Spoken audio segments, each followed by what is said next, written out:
Hey there, guys, and welcome back to the Travis and Damian podcast, episode 128. You can listen to us on Spotify, Apple Podcasts, Google Podcasts, YouTube, and more. Today, we are talking about Sonic Dream Team, Insomniac Games, Jonathan Majors, and our top games of 2023, and more. Before we get started with today's show, I want to address the attack that happened on Insomniac Games. This was not a simple leak of information, but rather a group went out of their way to gather this info from the studio and used it against them. Insomniac had to make a choice, pay up or have the information released. They decided against paying the sum of money and resulted in the information being released that is now online.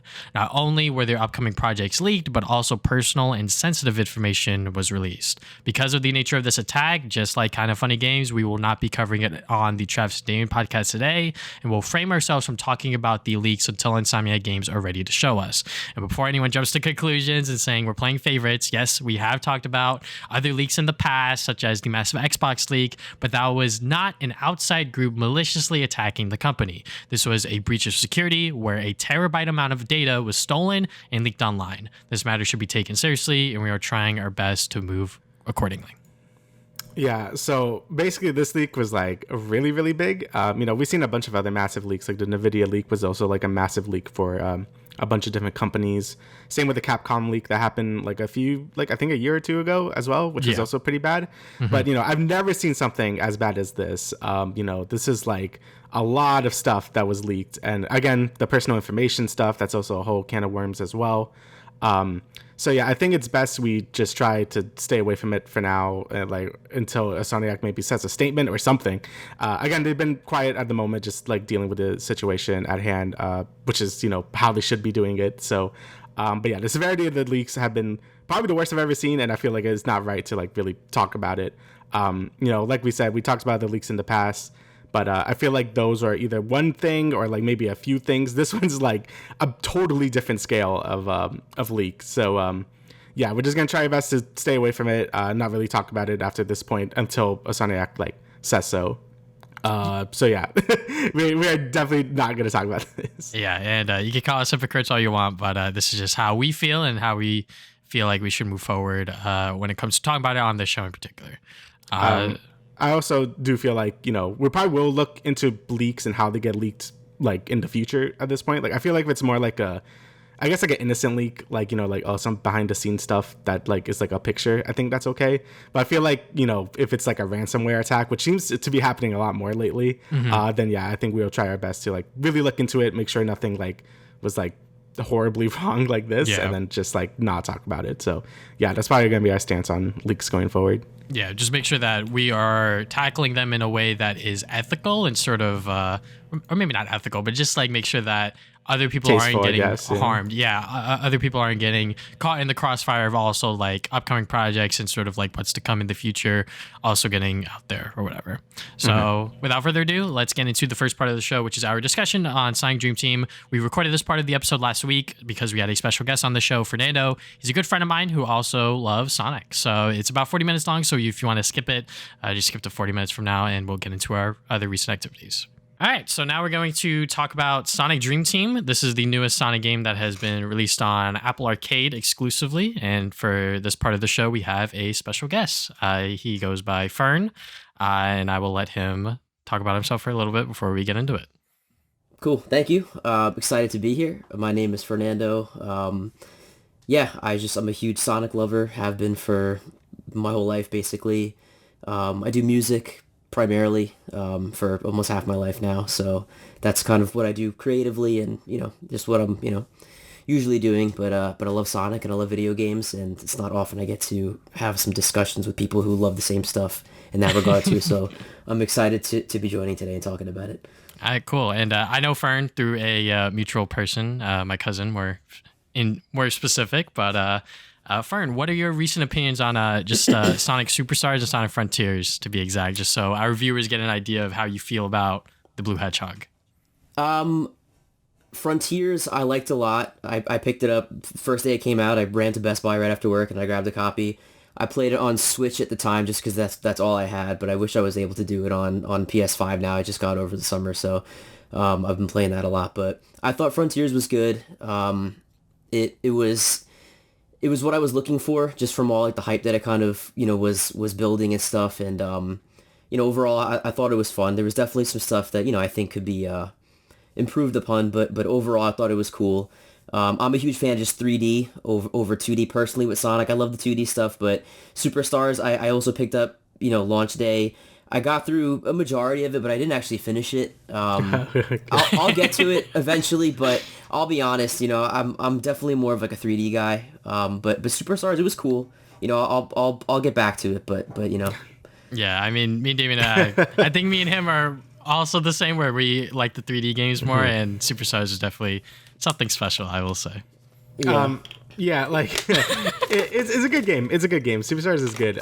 Just towards the later half of it, it could get a bit much with some aspects. But either way, it's been a pretty good year for Sonic. There's been a lot of content releasing over the last year. Basically, it's like Superstars, the Frontiers DLC, and now Sonic Dream Team. So it's been pretty good for Sonic. Oh, and Sonic Prime as well. Oh, of course, of course.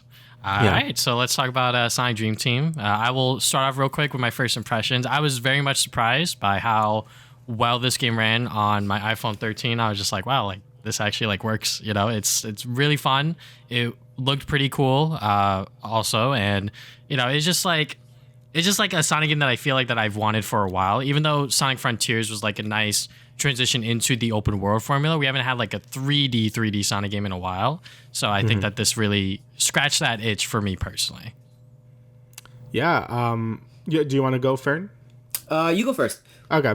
So yeah, my first initial impressions were also very positive. Just like you said, Travis, having, Frontiers is more its own thing at this point. It's just this open world game, trying a bunch of new stuff, and I really appreciate for what it was doing. But I feel like this game is really kind of what I want, and just this 3D Sonic game that just feels really good. And honestly, the biggest downside of it is on mobile, so more people can't play it. Right now it's only on iOS as well. It's not on Android, and probably never will be. I'm hoping for some console ports, but I was very, very impressed with this game, and just of how much I kind of missed this sort of gameplay style for Sonic being more of the sort of feels like a mix of the boost formula and adventure style. So yeah, I really enjoyed it. Yeah, I would say all the same stuff too. I didn't think I was gonna have as much fun with it as when I did, but immediately upon playing it, it was just it would almost kind of was I didn't have to put too much thought into it. You get just dropped in really quick. The levels for the most part were pretty fast. Clear cut objectives and stuff to do. So I thought that was really fun, really easy just to get into. Had a good level between the boost, but also kind of the exploration kind of of mix. And I was surprised. When I heard that the Apple Arcade was going to be having something like this, a Sonic exclusive, whatever, I was kind of just oh, let's see what that's about. But I was pleasantly surprised, in the end for sure. Yeah, because for me and Damien, this is our first time using Apple Arcade. From my understanding, Fern, you've actually used it before to a certain extent. I've had it for a little bit. I've played a handful of games, but that's about it, But this is the first one I've probably, in this week and a half or whatever it's been out, this is the most I've probably played any exclusive, arcade games, I guess you could say. So I hear you. All right, so I guess we'll first get into the story, which I think is probably the quickest part we're gonna talk about. I think it was fine. I really did like REM as a new character. Sonic just keeps adding these new fucking characters every single goddamn game. But REM is pretty cool. She has a really nice design, and she fits in with this narrative that they're trying to go for with the whole dreams and everything. But yeah, it's pretty simple Sonic versus Eggman stuff. No real complaints here. Yeah, I mean, I was kind of expecting nothing too crazy. I wasn't expecting Frontiers levels of I guess deep storytelling, I guess, or whatever, or something more with the adventure style of storytelling was there's more stuff going on. This feels very much more like Sonic Heroes or whatever. Honestly, the whole game kind of gives Sonic Hero vibes a bit, just from the vibe of it. But yeah, the story was fine. Again, it's just another Sonic versus Eggman thing. Ari was cool. I doubt we'll ever see her again.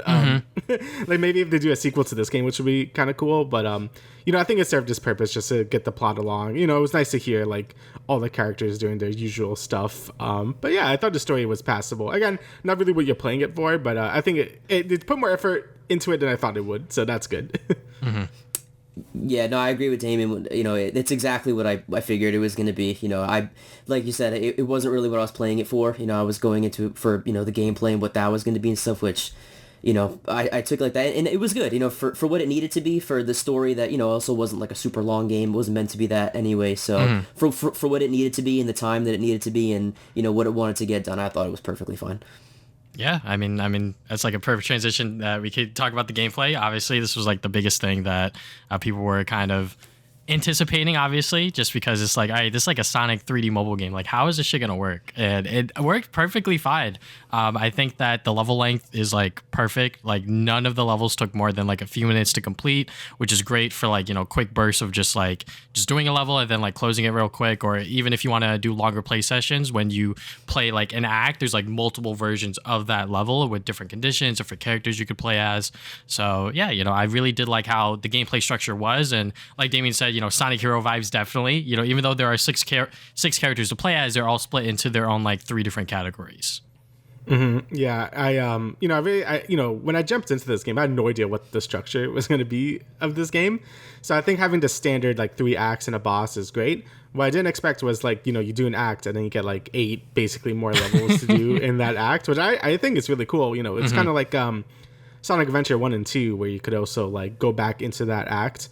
And then you have a bunch of different objectives to do. You know, like in Sonic Adventure 2, it was like find the Chow or whatever. I kind of forgot what else you had to do in those. But, you know, there was a bunch of different objectives. And this game kind of does the same thing where, you know, you're either collecting a dream orb or you have to go through a bunch of checkpoints in time. And sometimes they actually do change the level design too. Like, it's not like it uses the same base level design, but they add like maybe a few more obstacles for specific characters and stuff. And I really liked it. You know, like I feel like a lot of Sonic games don't really have like great like sort of like platforming segments like this. And honestly, even though it was on mobile, I'm like, this is probably some of the best sort of like platforming in a Sonic game in a while. Because I don't know, I feel like a lot of time 3D Sonic platforming can feel a bit janky, especially like the boost games. You know, like Sonic Colors, like, you know, it kind of just feels like okay to platform. I've always preferred how Sonic Adventure 1 and 2 felt for like jumping around. This one felt like got a nice balance between the two gameplay styles, and I ended up just really enjoying the gameplay a lot. Yeah, no, me too. I thought it was cool. I like the way that, you know, the way they implemented, you know, you starting off with like, you know, Sonic, Amy, and then kind of going, then unlocking Tails, Cream, then Knuckles, Rouge. I thought that was cool.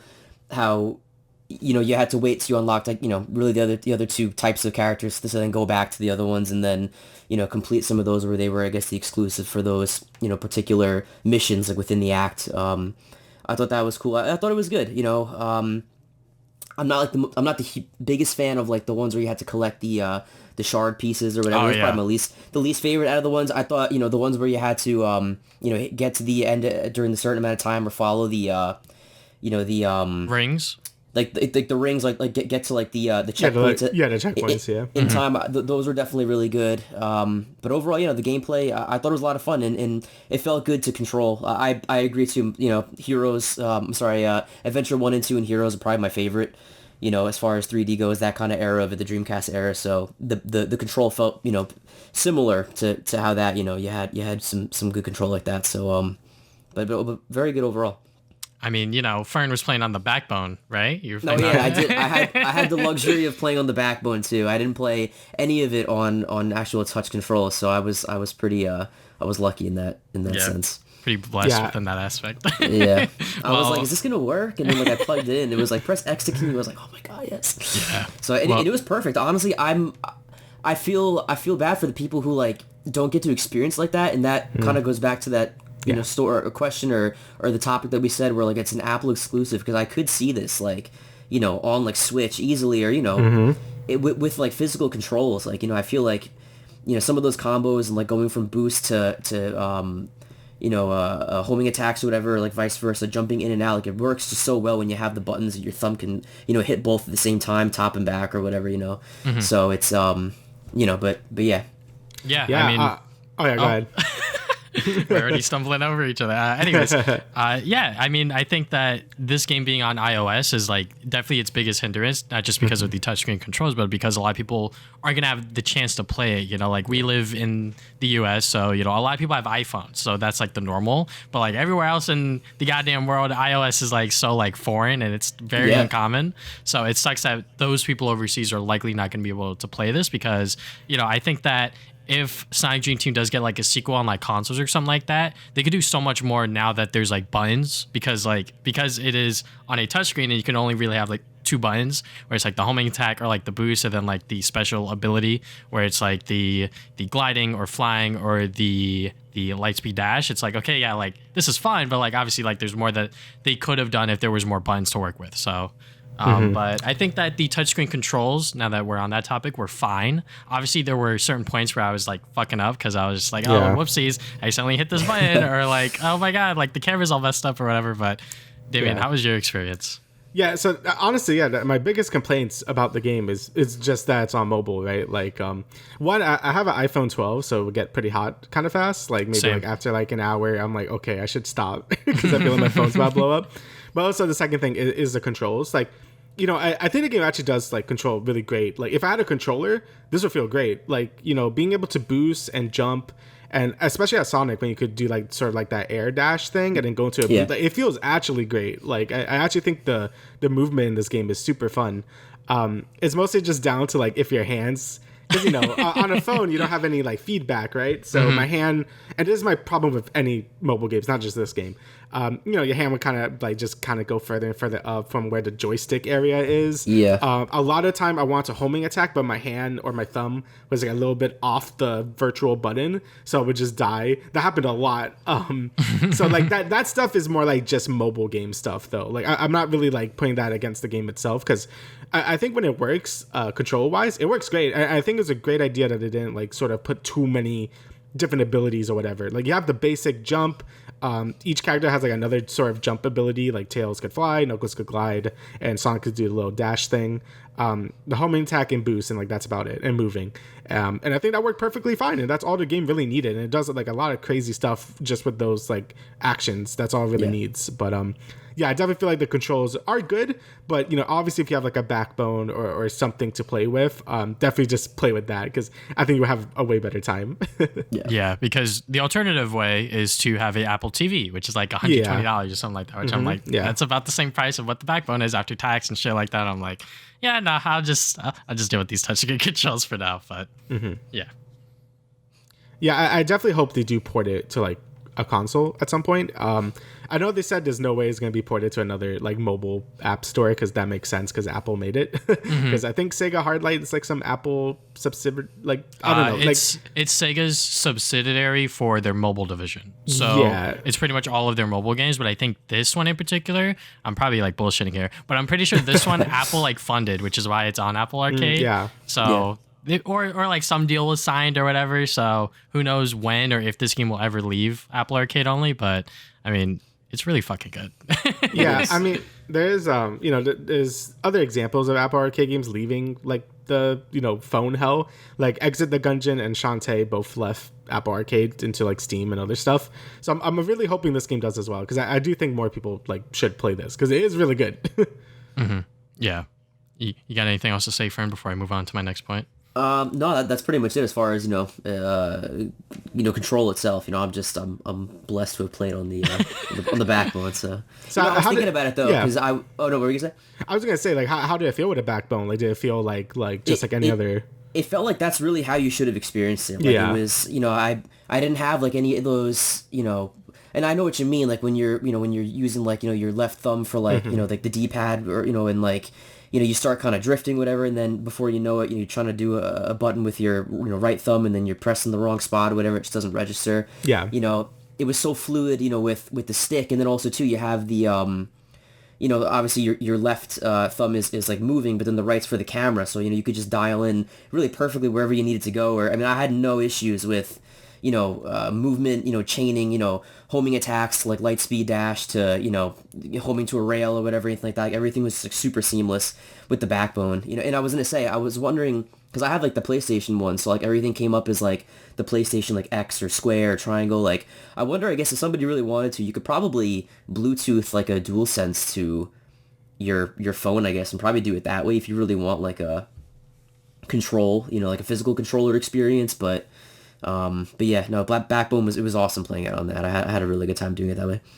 Yeah, I'm definitely gonna have to try that out one day. But yeah, I mean, I think that just like the level structure and just like the level design was very good. Just because like the levels being short already is like a good thing, but also having multiple levels to play through and also that same level design as well. It's like, okay, yeah, like, even though you went through this level already, now here's like a brand new condition that you likely have to play through, because when you got to like closer to the end of the game, I don't know if you guys also had to do this, but I also had to go back to like older levels to like play those to go and get the final boss, if you will. So, but yeah, I really did like how the game is structured, just like having multiple levels within a single act, just because, it just felt like, because there was no ranked attached to each act, there was no reason for me to like stress about getting like the fastest time or something like that, because it is like a mobile game experience. It's like, okay, yeah, just like play the level, get the goddamn dream orb, and then move on. Like that is that's all I'm really looking for.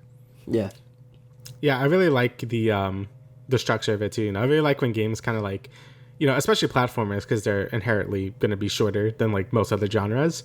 So I really do like it when they make the most out of each level. It's like, okay, let's just add more objectives to this, and just reuse the assets, but in like a smart way, like have new like level geometry or whatever. Like I'm a big fan of when developers do that, because if you didn't have that, the game would be like actually like an hour. So like I'm happy that they decided to put the extra effort and make all these extra challenges that are fun too. Like they don't feel like filler to me. They just feel like smart ways to remix the level design they already have. And it wasn't really an issue with me till like the very last zone, I guess, where I had to like go back and get Dream Orb, just because like I needed to finish it before we did this, because I was already doing like a bunch of levels and stuff, but then I'm like, okay, I should probably beat the game. I didn't even know that was a requirement until like I'm like, oh shit, you actually did need the Dream Orbs. Okay. So I believe you need like 70 by the time you beat the game. So I think that's a fair amount. I believe that's like, I feel like that's a little more than half of like all the Dream Orbs you actually do need, which is kind of a lot, but I think it's a good balance. Again, you could just blaze through the game if it wasn't for that, and those levels are fun. So I think that was a smart decision.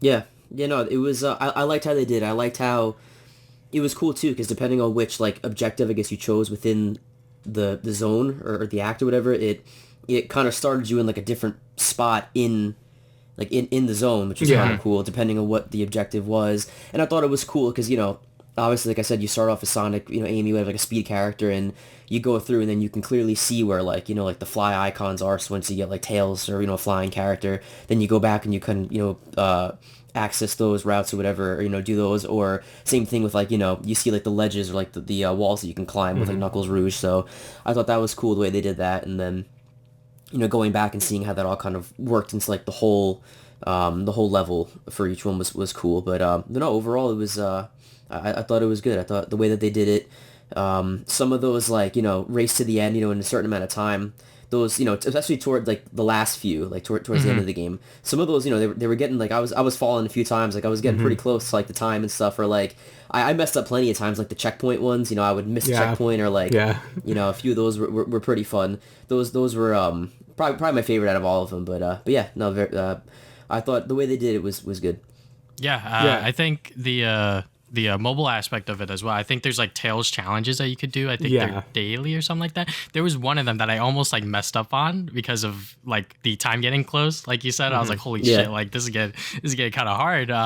But yeah, those different levels is sort of how they like remix them is like very well done. And I kind of agree with you that those like shard ones are also like probably my least favorite. Not to say that they're bad, but like they take the most time to complete because you're just running around just like trying to find wherever that marker is or whatever.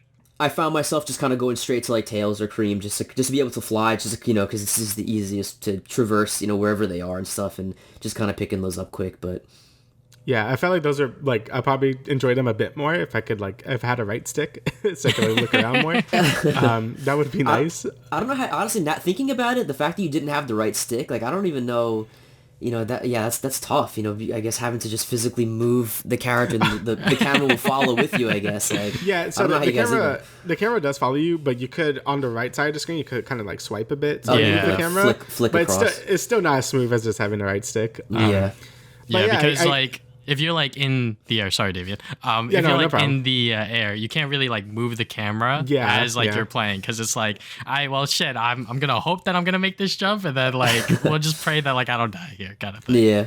Yeah, like I do feel like some of the later challenges do get pretty difficult. Like I feel like it would be a bit easier if I had more control of my character, but it was still like this is getting pretty tough for like like I didn't expect like to have more of a challenge than what I was expecting to get.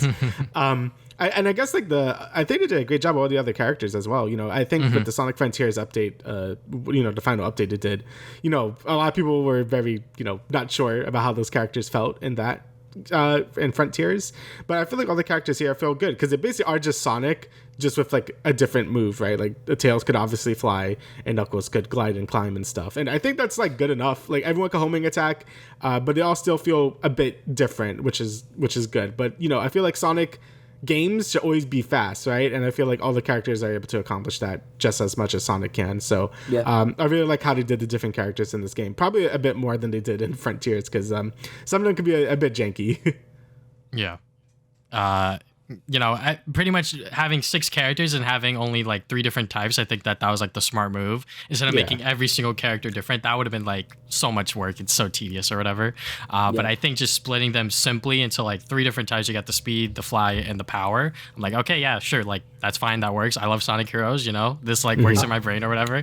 I was just about to say, like the formula was just so good in Heroes. I love that game, and I love just the way that they did it, and I think it was like a huge callback to how well it worked in that game, and I'm glad that they ended up doing it the way they did in this one.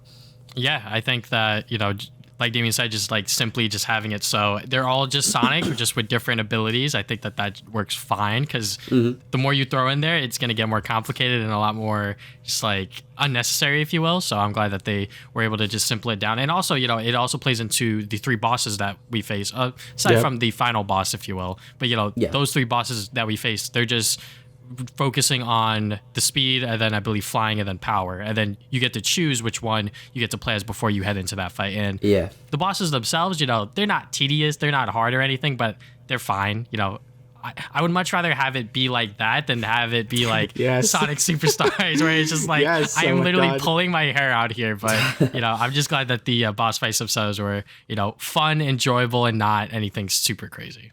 Thank God. Like playing the Sonic game without like bosses that make me want to die, that's very nice. This year has been, with Frontiers, the final update, and Sonic Superstars especially, I'm happy that the boss fights are just simple, just like you get them over with. They're pretty fun for what they are, but they're not like this gigantic strain on the game, which is great. So yeah.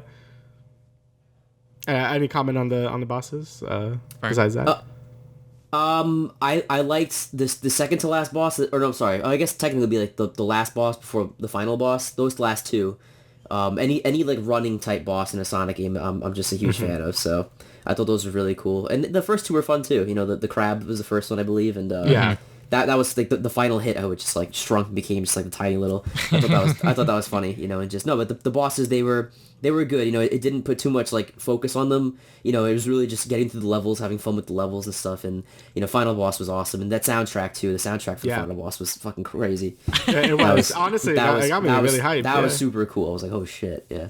Honestly, I really do like it when platformers kind of just have like a boss fight that's just a platforming challenge, because that's kind of what they do the best. So just having the final boss just be like a sort of like giant platforming challenge where you switch between everyone, I thought that was really great actually. And that was cool. And the final bit where like the main theme is playing, I'm like, why is this hype? Like, why am I getting hype over a mobile game? But this is pretty sick. I'm like, this is good. It almost kind of reminded me of like almost like a Sonic Adventure 2, when you're doing like the final thing and like you're kind of switching off between each character. That was, or like you could even, I guess, compare it to like 06, where like at the end you're kind of going back and forth before they revive them and stuff. Like I don't know, I'm a sucker for that kind of thing where they're all kind of coming together at the end, and then like you just see like little cutscenes, they're throwing the orb back and forth. I thought that was really cool. Yeah, it was done really well. Yeah. Yeah, I honestly forgot what point I was gonna. Oh, the collectibles. So, Yeah. did you guys go out of your way to like get them or anything? Because like me Oh. personally, it was like, okay, yeah, like I'm doing this level. If I don't get them all here, I don't care. The blue coins were really hard to find, but I think for a few of the acts, first try, I got all of the red coins or whatever, red rings, I should say. My apologies. Yeah, I feel like in the earlier levels, I was getting all the red rings, and then I feel like in some of the later ones, I'm like, where the hell are they? I feel like I only got like 2. So you definitely hide them because the levels get a bit bigger and stuff. But you know, I feel like again, it would be easier if I had a bigger screen so I could see, like especially the blue rings. I don't know, there's like 30 of them in each of those Act Ones. So yeah, that's a lot. I don't even know what you really get for doing that. I don't know if any of you actually. I think there's just one more orb. I believe if you got all the red rings or red coins, you get one more orb. Yeah. And I don't know about the blue one. The blue ones, I never got all 30 of any of them. I got all 5 red in the very first act of the first zone. That was the only one. And then after that, like you were saying, Travis, I was just going through, and if I found them, whatever, and if I didn't, then I just kind of kept going. But yeah, I was able to get a decent amount of levels with all red coins. I believe it's like the halfway point was I started missing some, and the blue coins. Yeah, I don't know what they give you, but I think they're good. I think they're good collectibles to really explore the levels. Since like the first sort of like, I guess like the main act of a zone is sort of like the biggest one because there's a bunch of different segments in them, and those are fun to explore. And then the later segments like break them down into the different missions. But yeah, I think they're pretty fun to explore and stuff. But I didn't really bother with the blue coins especially. You only got like a few of them. All right, so I guess we could get to the last part is like the presentation. It's sort of just like how the game looked, how the game felt, performed on the iPhone that you were playing on. Yeah, I mean, Sonic Twitter was kind of going crazy over just like the initial cutscenes that you saw because they were just so well animated and so good. And then like we get these comic book style slideshows, and I'm like, oh, okay, this is what the main cutscenes are gonna be. And then whatever we get before boss fight, that's when we get those, I guess, like more higher budget cutscenes. So I wish that was obviously like the main cutscenes that we saw, but I'm glad that we got like a sneak peek of like what could have been if I guess Apple threw just a little bit more money at them. Yeah, like. I didn't know what to expect from the cutscenes either, but when I first saw that first cutscene on like Twitter and stuff, I'm like, yo, this is animated really well. They're going more for that, cartoony style rather than Frontiers, which, I really like Frontiers as well, but, the cutscenes could feel a bit flat because, Sonic doesn't really move as much as he does in this game. But when the majority of the cutscenes are just like the sort of comic book style thing, I didn't really mind too much just because, it's a mobile game at the end of the day. They have a limited budget.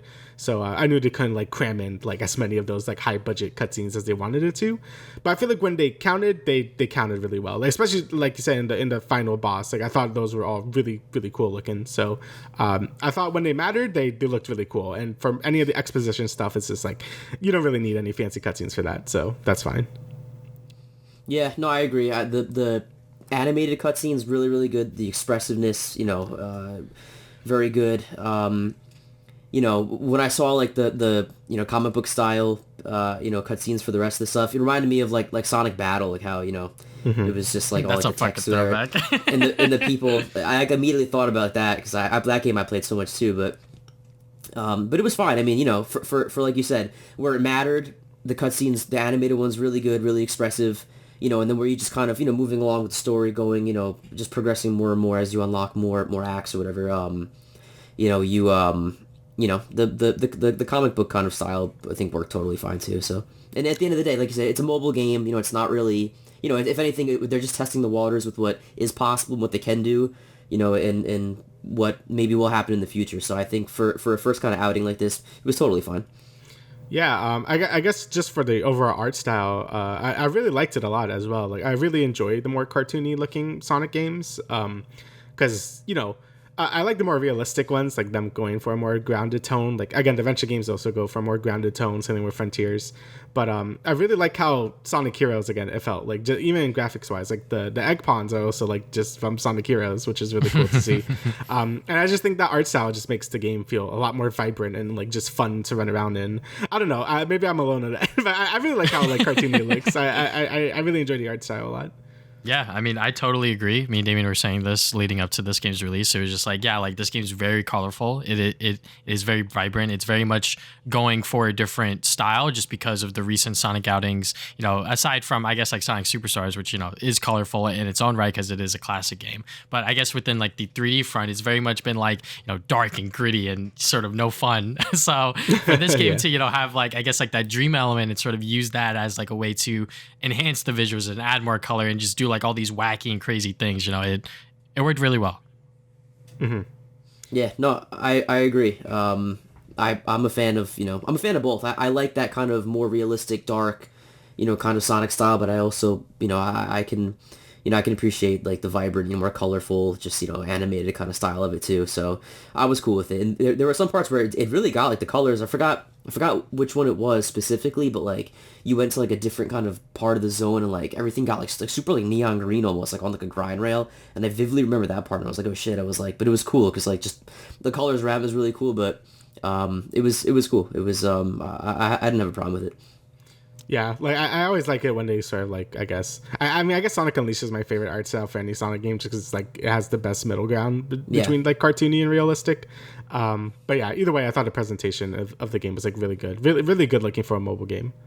Did you guys have any frame rate drops? I mean, I did just because I was like recording and also like charging my phone at sometimes. And I was just like, I probably shouldn't be doing all of this shit at once. But for the most part, the game ran smoothly. I didn't have a lot of frame dips. But when I did, it was when like my phone was too hot and also I was charging it. Yeah, I was the same way. When after like an hour or so, when my phone got too hot, then my frame rate really started to dip, and that's when I knew it was time to stop for now.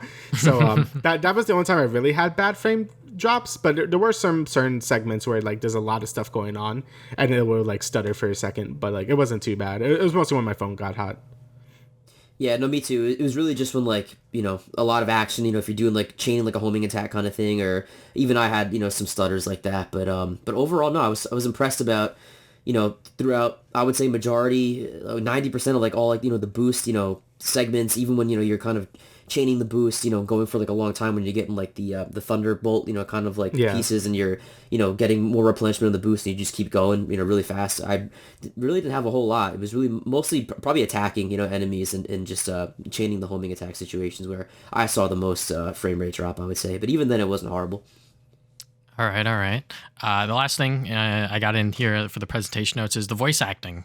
So for the most part, the cast is pretty good, but I think Sonic Twitter were really divisive over Rouge and Cream's voices, just because they didn't, I guess, sound like their previous counterparts, if you will. I think Rouge and Cream were obviously like the two ones that were really like different. I mean, Cream sounded too high pitched. I don't know what the hell was going on there. And then Rouge sounded something like Cream would sound. I don't know what the hell was going on there, but yeah. Like I believe that's like I thought I read somewhere that was like their original actors, their voice actors from like Heroes and stuff. But I don't know if that was true. I didn't really look it up. But either way, I think Cream sounded weird. Like she was doing the Cream voice. But she also sounded like she was just like voice cracking like every time she talked. I feel like Rouge, sometimes she sounded really good, and sometimes she sounded like Cream. So it was really weird.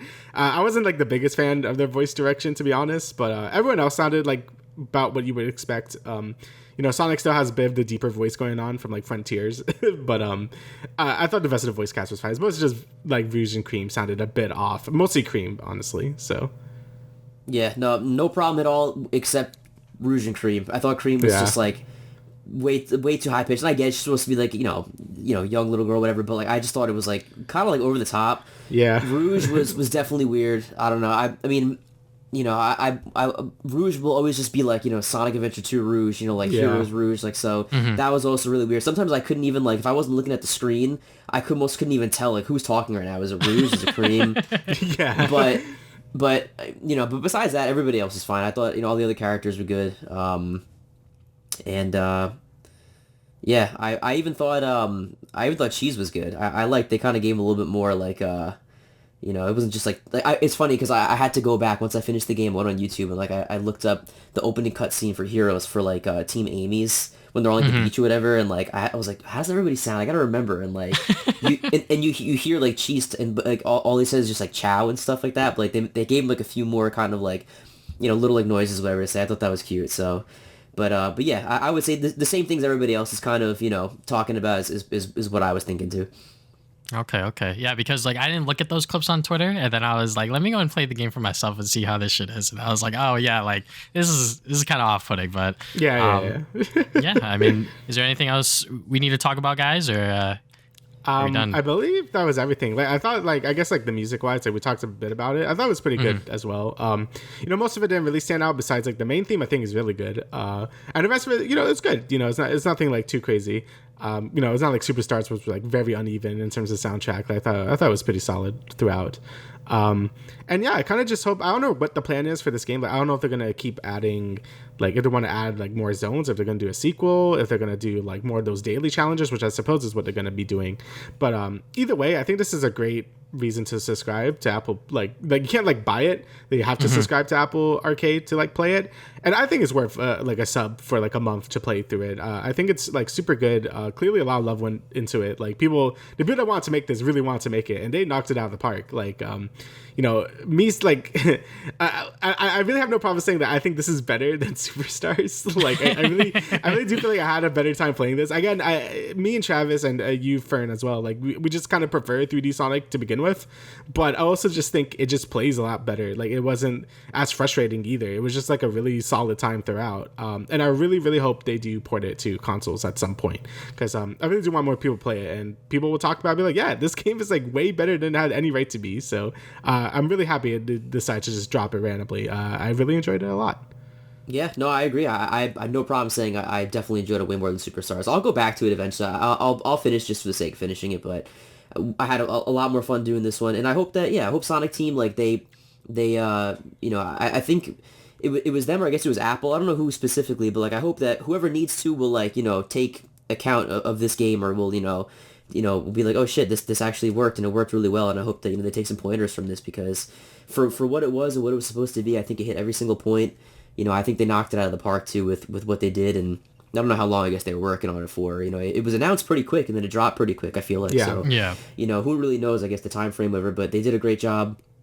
I thought it was awesome. I think it can show that like they can do something like this with Sonic and make it, it doesn't have to be this huge. We were waiting so long from like Forces to Frontiers. Forces to Frontiers. I couldn't remember the name. Forces to Frontiers. It was like several years, but like it doesn't have to be like for like a big like flagship, like the next kind of like big name, or the big like entry in like the series. I know they need some time, but like they can give us stuff like this too, and it can still be just fun. You put it down, you pick it up when you're able to and stuff. You're not thinking too hard about it, but you're just, you're having fun platforming. You're having fun. At the end of the day, I love the games and I love, the gameplay, but I love these characters, and I just love seeing them just interact with each other and just be in different situations and stuff. And I think that that's something that they could, they can do more of, if they wanted to. So I think this is definitely a cool stepping stone for what could be. Yeah, I mean, I definitely agree. This has to be like the best Sonic game release this year. We've had the Final Horizons update, we had Superstars, and then earlier this year we had Sonic Origins Plus, which was just updated Sonic Origins thing, whatever. And then we also had the Murder of Sonic the Hedgehog, which was that was good. That was good. I only played like 5 minutes of that, but I want to get back to that. Very, very good free-to-play sort of visual novel game. But, for this, being like a Apple Arcade subscription thing, like Damian said, it is worth a free sub. I believe you should have a free trial if you have like an Apple account or whatever, depending on your account or whatever. You could have 1 month or 3 months. I believe I had 3 months or whatever. But even if you can't get that free trial, it's only like $8 a month or whatever. But I know most people don't have iOS devices to their disposal. So hopefully this game will get ported to PC like other Apple Arcade games. But for the future, like both of these guys have said, I hope that they sort of take notes and sort of follow this, maybe with a sequel, maybe with a console version, who knows, because I feel like that they can really do a lot of stuff with this formula. It is simple. It is sort of just like, mundane sort of Sonic vs. Eggman stuff, but it's fun. It's very, very good. The level design, the way the game looks, everything about it is just like, it's just so goddamn good. Like, I love Sonic Frontiers and I love what that game did for the franchise, but this one in particular, it's like, it's a goddamn mobile game. And I was having way too much fun with it, all things considered. So, yeah, it could have been easy for them to just make it like, here's like an endless run or whatever. And they have those, like they have a bunch of those for Sonic. But them to really make like an actual 3D Sonic game on mobile, that's really cool. So I'm really happy to decide to put the extra effort into this game. Yeah, no, me too. Yeah, everything was great, and yeah, again, like I said, I just it's a good stepping stone for what I hope is going to be coming with whatever they decide to do next. All right. So I think that's about it for this segment of the episode. I just want to thank Fern once again for giving us his time and coming onto the show. Thank you for having me. No problem. And maybe we will see him in another episode. But for now, let's get back to the main episode. Awesome. All right. Thanks a lot, guys. See you later. All right, so let's talk about our other recent activities that we have been playing and watching or doing whatever. So I will go first. So the first thing that I have watched is the Percy Jackson and the Olympians Disney Plus show. It's going to be my first time talking about it, and I'll talk about it once the show is over. I don't know anything about Percy Jackson. My girlfriend, Really? Yeah, no, That's crazy. I mean, I know that they were like sort of, I guess, teen books or whatever, and then they made movies on them, and then those movies were like kind of bad or whatever. Yeah. But my girlfriend loves this shit, so I was like, okay, yeah, sure, I guess we'll watch it. And they're obviously fleshing it out into a TV series as opposed to, I believe it was like 3 movies or something like that. So, you know what? I'll give it a shot. And they did premiere the first 2 episodes here, and it was honestly not that bad. They do a lot of they spend a lot of time building up the story and sort of like how we got here. And obviously like there's a lot of mystery aspects in terms of like who Percy Jackson is and like him figuring out who he is like as a person and how he fits as like a demigod because he is half human and half god. So yeah, I mean, the characters are all fun. It looks really, really good for like a Disney Plus show and all that stuff. But like I said, I don't know anything about Percy Jackson, so I'm kind of just going into the show blind, but it's so far so good. Yeah, I think I've read like the first book like in 6th grade, but I don't think I remember anything besides like the first bits of it. So yeah. Yeah, no. My girlfriend Emma, she was like, not she kind of had an idea of what was gonna happen, but like she was like, I don't remember shit, and I was like, well, I don't know anything, so it's gonna be great. Then obviously the other thing that I've been playing a lot is obviously Fortnite. Fortnite's still fun. Still trying to do those dailies, getting that stupid ass weekend skin with that expensive ass battle pass. The Ninja Turtles came out and everything like that. But I feel like I should at least touch on the Rocket Racing mode again. Because I feel like the last time we talked about it, we were like, it's kind of bad. But, we did play it a lot ever since then, and I've been kind of into it. I mean, it is more or less just like racing and sort of like just trying to make sure that you are playing the best you can. And obviously, like, you can like ram people into things to like mess them up or even kill them to a certain extent. But yeah, I mean, it's pretty fun. I've seen clips of like the elite stuff, and it's just like crazy, like the fucking like high ranking stuff. And I'm like, okay, yeah, no, I feel like I'm never gonna get there. I just want to get gold to like get that mission done and then just call it a day. Yeah, I kind of feel the same way. Like after we played it again, I'm like, yo, this is actually like pretty fun. Like I feel like the actual like base mechanics are pretty fun. Like, obviously the drifting to boost, that's nothing new. Like I feel like every like kart racing game has that. But I feel like the anti-grab mechanic, I don't even know what to call it, like when you like kind of go on walls and shit. But I feel like they do more of that than Mario Kart 8 does, because for Mario Kart 8, it like never really matters that much besides like the like, oh, you're on the ceiling now. But I feel like not much change. At least with this one, you have to make the active choice to be either on the ground or on the side or on the roof and shit. And I think that's pretty neat. Flying and stuff too, like being able to like sort of like have like little hover jets. That's pretty cool. To find like different shortcuts and stuff. And yeah, I feel like after the last podcast, I'm like, I definitely turned around on it and be like, what, it actually is pretty good. I still think it does need a bit more spice. Like I said, like, more interesting tracks, maybe some items or something. Because once a player knows where all the shortcuts are, you kind of just win. Like, I feel like there's not like enough comeback mechanics to really come back from it, which, I'm sure some people like, because it's like, if you're good, you're good, which is fair. But I do feel like for something like this, still, I feel like it's supposed to be like more of like a fun, casual thing. So I feel like having like some sort of items would really like spice up the game a bit. But, and I feel like items don't really even ruin like the game too much, because if you're good at Mario Kart, you're still gonna win. Like you might win a little less, but you're still gonna win if you know like the tracks really well. But yeah, overall, like Fortnite has honestly been like a super good time this season. Like I know some, there's fair criticisms, but I feel like Epic has been doing their best to sort of alleviate them. Like they nerf medals, which is nice. They give less shields now. They added more items. No augments still, I don't think. I don't know if they're back now, but it's weird how they're still not here, even though they're supposed to be. But the other game modes, Lego Fortnite, it's a bunch of fun. I still really like the music mode. Even though there's like not enough songs, sometimes I still enjoy it. Yeah. But yeah, Fortnite's just been a really good time this season. Definitely. All right, so I guess I will go as well. So I guess I could talk about the other live service game I was playing, Warframe. They, I've been really addicted to Warframe like the last like back half of this year, just because like I just feel like the content has been like super good for the game lately. They've been just releasing banger after banger, and I haven't played a game in so long that coming back to it after so many years, I'm be like, oh man, they really improved a lot of the things I had issues with. And this most recent update is basically like a Warframe centric update, which sounds a bit weird to say because the game is called Warframe, but a lot of the updates are like crazy wacky shit, and I do appreciate that a lot more now. I used to not appreciate it because I'm like, I just want to play as my Warframe, but I feel like they really break the pace and like makes the game feel, I don't know, a lot more complete. Like there's different things to do. If you get bored doing the Warframe stuff, you can always like jump into the Railjack stuff or the Duviri stuff, and it's like kind of just fun different game modes and stuff. But this new update just releases this full on just focus on Warframe content, and it's a bunch of fun. A lot of new game modes, new weapons, new Warframe, well, a new Warframe. And I've been having a good time with it. I think it's a really like great update. The story stuff is pretty interesting to see what they're going forward with.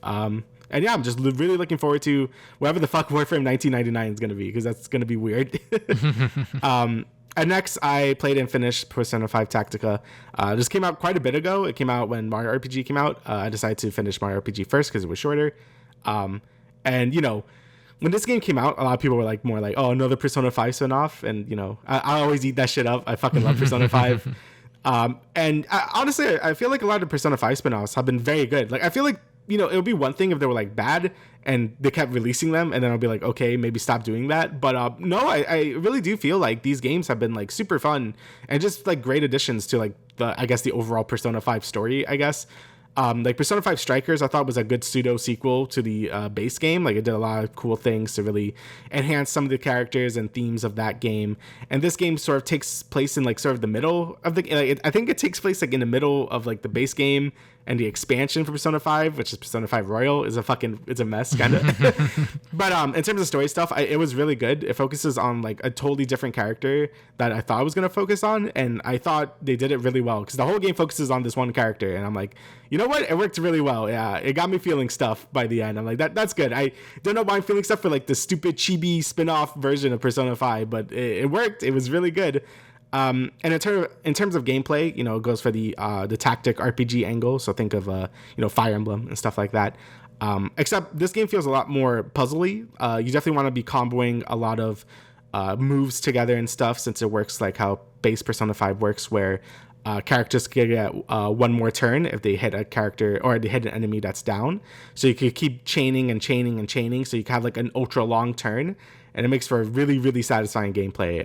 And again, it kind of leads to more like puzzly type stuff where you're like, how could I do this in the least amount of turns? And the game kind of rewards you for that, because each stage has like 3 stars you could get, and usually one of them is to complete it in a few turns or whatever. So I ended up being very addicting to like get those stars and make sure you're playing correctly to get all those big chains and stuff. So I got it. Like, is it my favorite Tactics game? Probably not. Like, I think there's another Tactics game that came out earlier this year that I'll talk about during my top 10 games.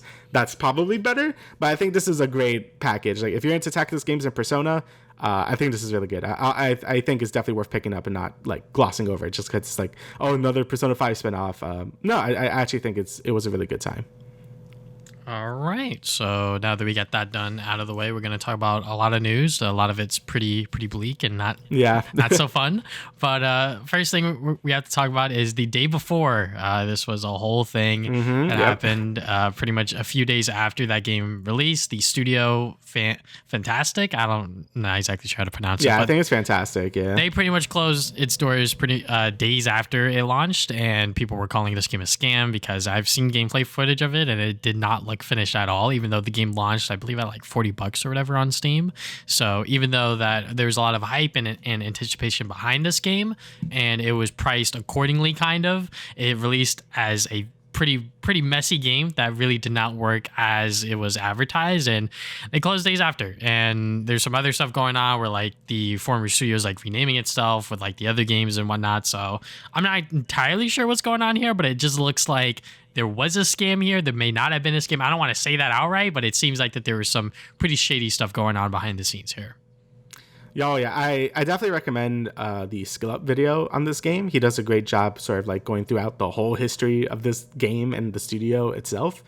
And they just have a long running thing of just releasing half finished games that are like super ambitious, and then you just kind of like go away to the next thing. I highly recommend it. Like ton of evidence that this game was basically not even a thing until a few months ago. Like they've been advertising this game for like a few years already, but it was a bunch of evidence showing like they just bought a bunch of like epic Unreal assets and stuff and just plop it all down as like just a giant asset flip game that just wasn't fun at all. And I think that says a lot for whenever you see these type of games, always look at it critically. Like if something looks too good to be true, especially from like a no-name studio, you should definitely be like, okay, let's wait. Let's wait until the game comes out to like wishlist it on Steam or to just straight up buy it. Again, luckily Steam has the 2-hour refund policy, which did bankrupt the studio. This is why they like closed down. But I definitely think when like even with AAA games, always keep your expectations like minimum, like so you don't like walk into like something like this where it's just like you're just bound to be disappointed and it being not what you expect at all. But that scammers always come back. They're gonna come back as a different studio at some point and try to sell some other thing. But I'm just happy this game has finally closed its doors because this has been such a meme for a while. Fucking The Last of Them over here. So I'm glad like it's finally over and like it didn't hurt too many people since on Steam you could just refund it. So it's just made for a really funny story. Yeah, it also made for a lot of great videos. Like you yes, said, Skill Up. Yeah. I haven't watched that one personally, but I think a lot of people watch Donkey's video where he's just Donkey's video was good too. Trying to play the game and he's just like, I got to talk to this person. I got to talk to this person or whatever. And I was just like, this is a game, all right. I mean, is it a fun game? Probably not. But yeah, this is why I guess I'm very cautious about pre-ordering games. The last game I pre-ordered was obviously Spider-Man 2, but I think before then I can't exactly remember when it comes to pre-ordering stuff. Unless it's like a super good deal, then I'll be like, okay, you know what? I'll put my money down for this because I'm getting it for like a half price or something like that before it comes out. But normally full price pre-ordering, not my thing. Yeah, always do your due diligence. Always look at reviews. Usually when games don't have a review days before, I usually like hold off until I actually do see a bunch of reviews, and that's when I buy it.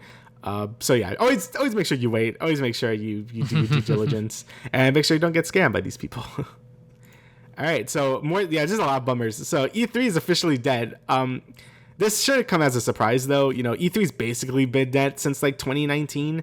It was already kind of going downhill even before COVID. And, if COVID didn't exist, if we live in a world that COVID didn't exist, I still don't really see E3 lasting that much longer. Like, we probably would have gotten it up until now. But, I think the signs were on the wall. Sony left E3. Everyone just hated the ESA and how they did stuff. It just Aravi was like just crumbling down Aravi, and COVID was kind of just like the final nail on the head to be like, okay, like E3 is just basically done for. And it's sad. I know a lot of people are like kind of cynical about it and stuff, but I have a lot of good memories watching E3, and I really do love the cringy like presentations and stuff because they're really memorable to me. Whenever Ubisoft does something like, oh, here we go, here's the Ubisoft one, time for some like weird shit. But, I've always really enjoyed those. And it's going to be sad that we don't really have anything like that anymore. We usually just get here's the trailer, which is good, But, there's something about E3 that I will always miss. And it is sad that it's basically the end of an era and, kind of dashes my dreams. Like, I was like, one day I would like to go to E3. And that's never going to happen anymore because it's not a thing.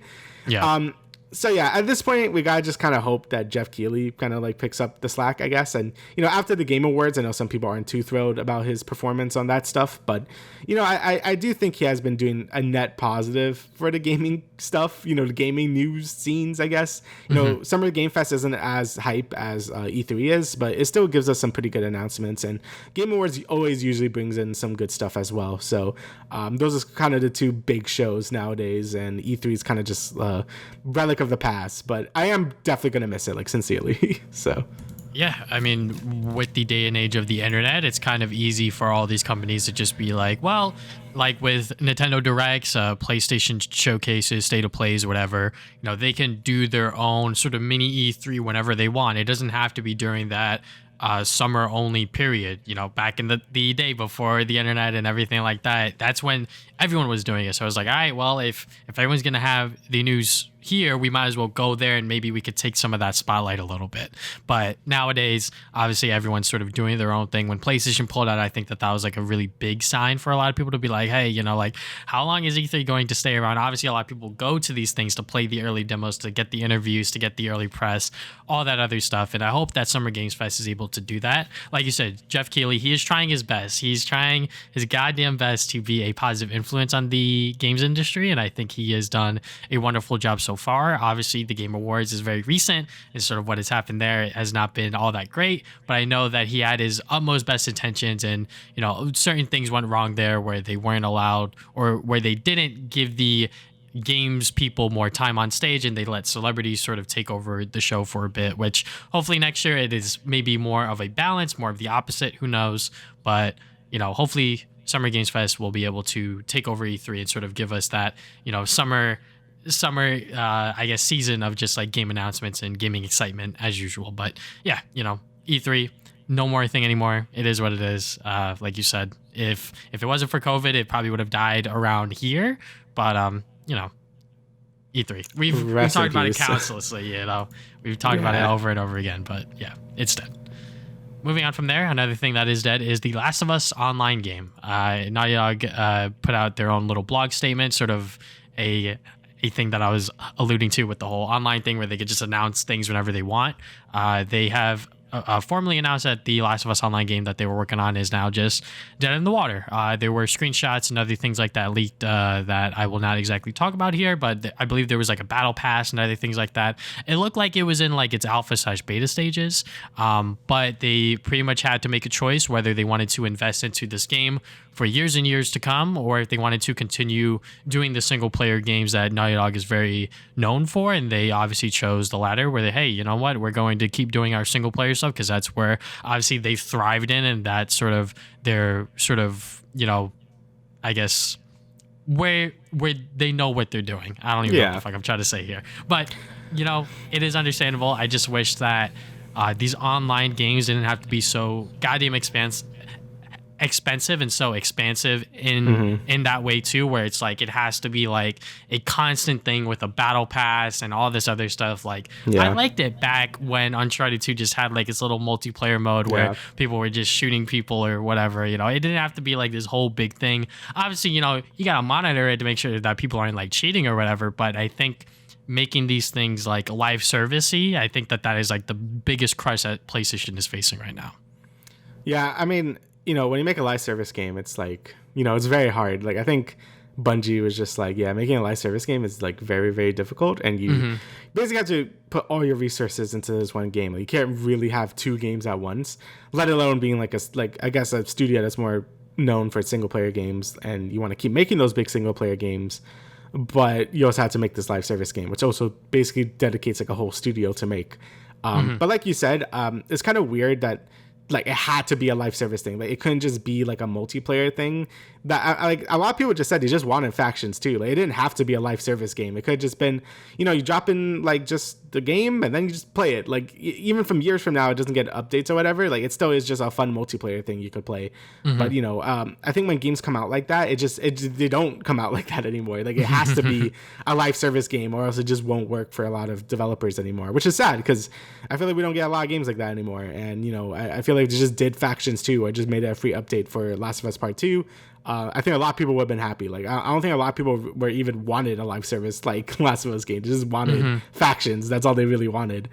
But I'm glad Naughty Dog did see that. Like, hey, we want to focus on single player games still. Like that's where our expertise is. Like that's where a lot of people come to our games for, not really for online stuff. So we're just gonna focus on that. And I think that's great. I feel like the initiative like Jim Ryan was trying to do was like, we want like 40 live service games or whatever. That's really falling by the wayside because a lot of the Sony studios are just like, we don't want to. Like, it looks like they work on them, but then they're just like, we're not into this. And then they just stop, which is great. I think like they should focus on what they're good at. And all Sony studios are usually better at the cinematic, single player, like adventure type games. Like that's just what the Sony studios like to do. So try and make them do these things that could honestly bankrupt the whole ass studio. It's just not worth it at that point. And I think this was a smart like call from Naughty Dog. But yeah, it still sucks for people that were looking for factions too, because at this point it probably would never happen. Yeah, it just sucks that, all of these studios and all of these games have to be like these massive multiplayer things when I feel like we've talked about in the past when it comes to live service stuff, everyone has like their own little live service game that they're already into.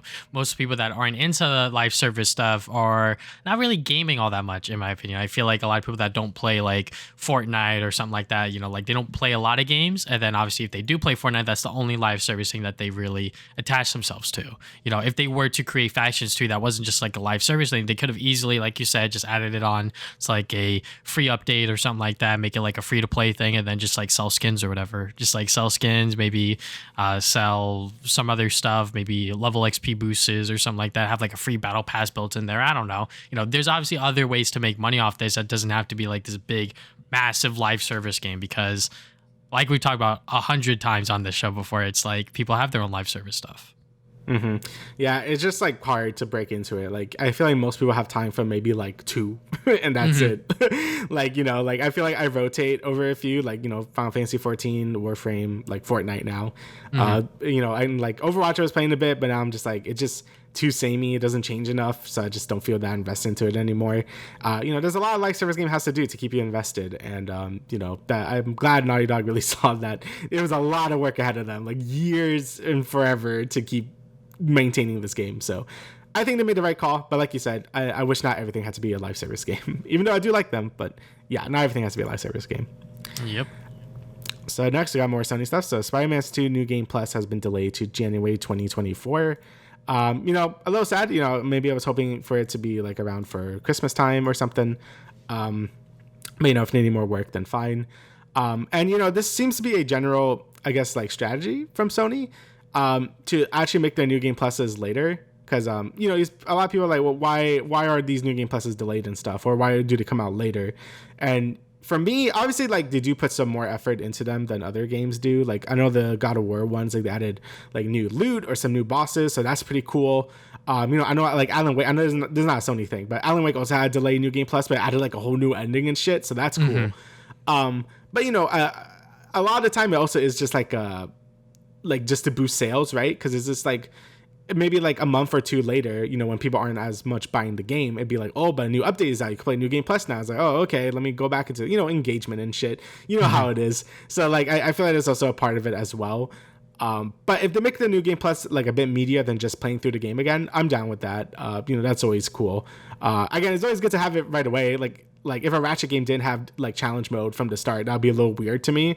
But for other games, I'm just like, okay, I get it. Like, sometimes it's nice to like go back to the game and be like, oh, I have a New Game Plus to play. Because a lot of people aren't going to jump into a New Game Plus immediately. Maybe they'll wait like a month or 2 to do it. So it makes sense to delay it. But yeah, I mean, I still like it when it's just there. But yeah.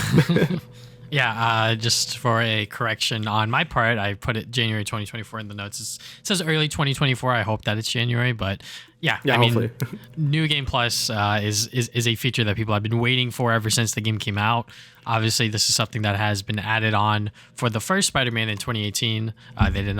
They did not have New Game Plus on there, and with this one, it seems like that they're adding a bunch of new features that should have been there, such as changing the time of day, but also I guess like fan requests such as swapping the tendril colors and things like that. I'm sure that they're also trying to figure out a way to have like the different symbiote costumes play out throughout your New Game Plus playthrough, because I'm pretty sure when you are playing the game, it's going to default to the regular black suit stuff. So I'm sure that they're trying to figure a way out to get around that. It's a bunch of programming and whatnot that I don't know as like a, just like another guy online just talking about video games. But yeah, I think New Game Plus modes, for the most part, if it's something as big as this, or something as big as like Alan Wake 2, where they're like adding a whole new ending and a bunch of new voice memos and things like that, like, okay, yeah, then it's fine to like delay the New Game Plus a bit. And obviously, get that engagement back up again. But when it's something, I guess, like more simple, such as like a challenge mode within Ratchet and Clank, it's like, yeah, like that should be in the game from the start. Would I like it to be there from the start? Obviously, but if they're doing a lot more complicated things and there's a lot of things that they're moving around, and obviously like it's a whole new build of the game, it's on the PlayStation 5, I understand why it wasn't there at launch. But having it delayed this much, I think is a little egregious. Obviously, I get it, time crunch and everything like that. They've been working on this game for years and they're still working on it now because they're trying to get this New Game Plus update out and everything like that. So I'm not going to give Insomniac too much flack, especially with the recent news that's been going on over there. So, it is very understandable for them to take their time with this, and they want to make sure that, hey, they low-key, they kind of rushed Spider-Man 2 out because obviously, it wasn't perfect when it came out. There was multiple bugs, glitches, and the on there. So for this New Game Plus, I'm sure that they're trying to make sure that everything fucking works with this free update when it comes out, that everything works, nothing is buggy or messed up, because if it is, it's going to end up on Twitter and then everyone's going to know about it. And yeah. Yeah, you know how Twitter is. Yep, exactly. So, I understand why they are delaying it, and hopefully it'll come out sooner rather than later. But you know what? Everything going on, I'm going to just let them take their time. So, always good to let them take their time. Next thing we got here is Marvel's Blade. We got some new concept art from Arcane's newest game. It is they have confirmed that it is going to be a third-person action game. It's not going to be something like a Deathloop or a Dishonored where it's all first-person. And this concept art pretty much shows how they want to stylize this version of Blade. It looks pretty cool. It pretty much looks like a comic book, so I really do like that. But also, there's obviously people talking about this is made by the same people that made or they're under Bethesda, which is under Xbox. Is this going to be like an Xbox exclusive kind of thing? No one really knows yet. They're sort of keeping that hush quiet right now. But I am very excited to see what this new Blade game has to offer. I don't really know much about Blade. I still need to watch those old movies that were released in the early 2000s. But I'm excited to see what this studio is able to do with Blade as a concept. Yeah, I mean, Arcane has been, a great I mean, obviously not this year because they released Redfall, and Redfall was really bad. But, I feel like that doesn't discredit all their other games, the Dishonored games, Deathloop, Prey. All those games have been, phenomenal games. For I only played a bit of Dishonored 1 and a bit of Prey, but they were really good. They definitely know how to make some, really stylized type games, a lot of really interesting stuff going on. And I think if they could do that with Blade, that'd be really interesting. Also, it being a third person game, which is something they've never done before, I think that's gonna be pretty interesting. Obviously, there's a lot of things that could be bad about it, because they've never made a third person game, and usually the games are a bit more I don't even know how you describe it, but they're not really action focused. They're more just they're called immersive sim type things. So you could mess with a lot of different stuff and other stuff happens. It's kind of hard to explain that genre of game, but straight up action games don't really do too much Redfall was, and that game was garbage. So hopefully this game is able to nail it. And in terms of it being a Xbox exclusive, I think so. I don't know. Everyone always wants Microsoft to play nice, which is nice. I mean, it's obviously pro-consumer. I won't complain. Yeah. But in terms of what they want to do, I feel like it has to be a Microsoft exclusive. It's when you get Spider-Man, we'll get Blade, and then we'll just put it on Xbox only. And even then, it doesn't hurt too much because you can always get it on PC, so it doesn't really hurt me because I have a PC, PlayStation, and Nintendo stuff. But it still is I feel like people are usually pretty weird in terms of Microsoft stuff because no, it has to be on everything, right? Nah, they bought these studios for a reason. They want it to be exclusive. They want people to actually buy Xboxes and stuff.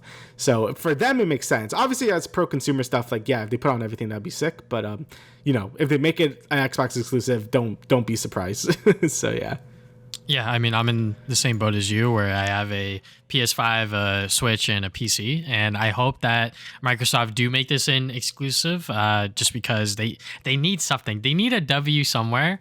And they only got Starfield. Yeah, so. And Starfield was not the best game in the world. Yeah. And I feel like with this game in particular, obviously it's part of a franchise. It's part of a brand. So this will attract people to also potentially, buy an Xbox or whatever. I might buy an Xbox because of this game, maybe a Series S or something like that. So I'm not investing too much money into it.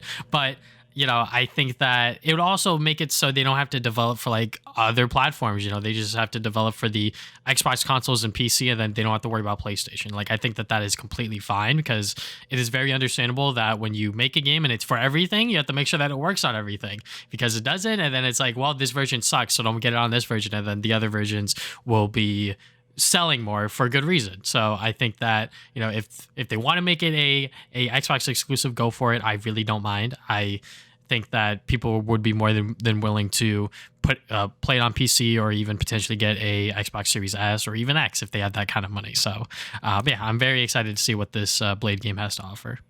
Yeah, hopefully it's good, so I have a reason to buy an Xbox. Honestly, like the biggest reason I want to buy an Xbox is I can play like Sonic Unleashed at 60 frames. So like that's kind of like the main reason. Yeah, give us a second reason to get it. Yeah, please. All right, so now we're back to the sad news, or I guess like not sad, but like guess like bad news. Yeah. So yeah, Jonathan Majors has been found guilty of third-degree assault and harassment. His sentencing is on February 6th, could be up to 1 year in prison, and he's been fired from Marvel Studios. And in terms of Marvel stuff, obviously King Dynasty, I think it's just been renamed to like Avengers like 5 or whatever the fuck we're on now. So but yeah, so it looks like, there was more overwhelming evidence that he did do what he did with his, I guess, girlfriend. I don't even know if they were like together or whatever, but, we talked about that last time. And yeah, I mean, it sucks. I mean, I do think he was a good actor. Like, I didn't watch Creed, but I heard he was really good in that. Obviously him as Kang was good. Like he was a really good actor. But if you're a bad person, then you're a bad person. And then, yeah, I'm happy that, he got where he had to go, and Marvel finally fired him. I mean, at least this isn't like DC with what's his face, Flash, Ezra Miller. Yep. Yeah, like where they just didn't do anything. They just let him keep playing the Flash, which is just like why. Like I'm happy. Like it took a while for Marvel to actually do this, but I'm glad they finally did because it just wasn't worth it at this point. Like why keep Kang for so long if this was going on in the background, Yeah, I mean, Jonathan Majors is a phenomenal actor. Like, we will not take that away from him, but obviously he's done some really bad things, some behind the scenes stuff that has now come to light within this court case trial, and text messages, video evidence, all the things like that. So he has now been found guilty of those charges, and he will face the consequences for them. I think that is fair enough. Obviously, some people may still be dick riding him or whatever the case is, but you know what? Whatever. It is what it is. He's been caught, he's been charged and everything like that. And, after his prison time, I wonder if he'll still even have a career, if at all. I wonder if any studio or any agency would even want to touch him to, sort of get him jobs within the industry, because it's looking kind of rough for him right now. Obviously, like, some people are calling this like the biggest bag fumble of like all fucking time, which is true. Really, yeah. Because like he had it, like he pretty much had everything, but obviously there were certain things that he was doing within his personal life that was not that great. But yeah, with the whole Marvel Studios MCU stuff, whatever Marvel feels is right to do, I hope that it's good. Whether they recast Kang or not, I really don't care either way, as long as it makes sense in the whole grand scheme of things. Obviously, the MCU is sort of in a much weirder state than it was before, but now it's just like, okay, yeah, like where are we going to pivot? Like, are we going to keep doing this Kang shit and just recast someone, or are we going to pivot to a whole new villain or something like that? So, only time will tell when we figure that out. But, for now, I'm just glad that Majors was sort of, charged and everything like that. But yeah, he was pretty much great in everything that he was in. I believe in 2023 or maybe even last year, he was great in Ant-Man, great in Creed, but not a good person. Yeah, it can't be like you can't separate art from artist at that point. It's just like, well, it's just like you kind of feel bad now. But yeah, it does suck. Like you said, it's like biggest fumble ever. Like if he just was like just a better person, like he would have like a fantastic acting career, because he was great. Like even in Loki, like I loved his performance in Loki. But yeah, that's just how it is, and I'm glad that the people he heard are just fine. And I know us talking about like, oh, the future of the MCU though, I know that's a little like insensitive and stuff.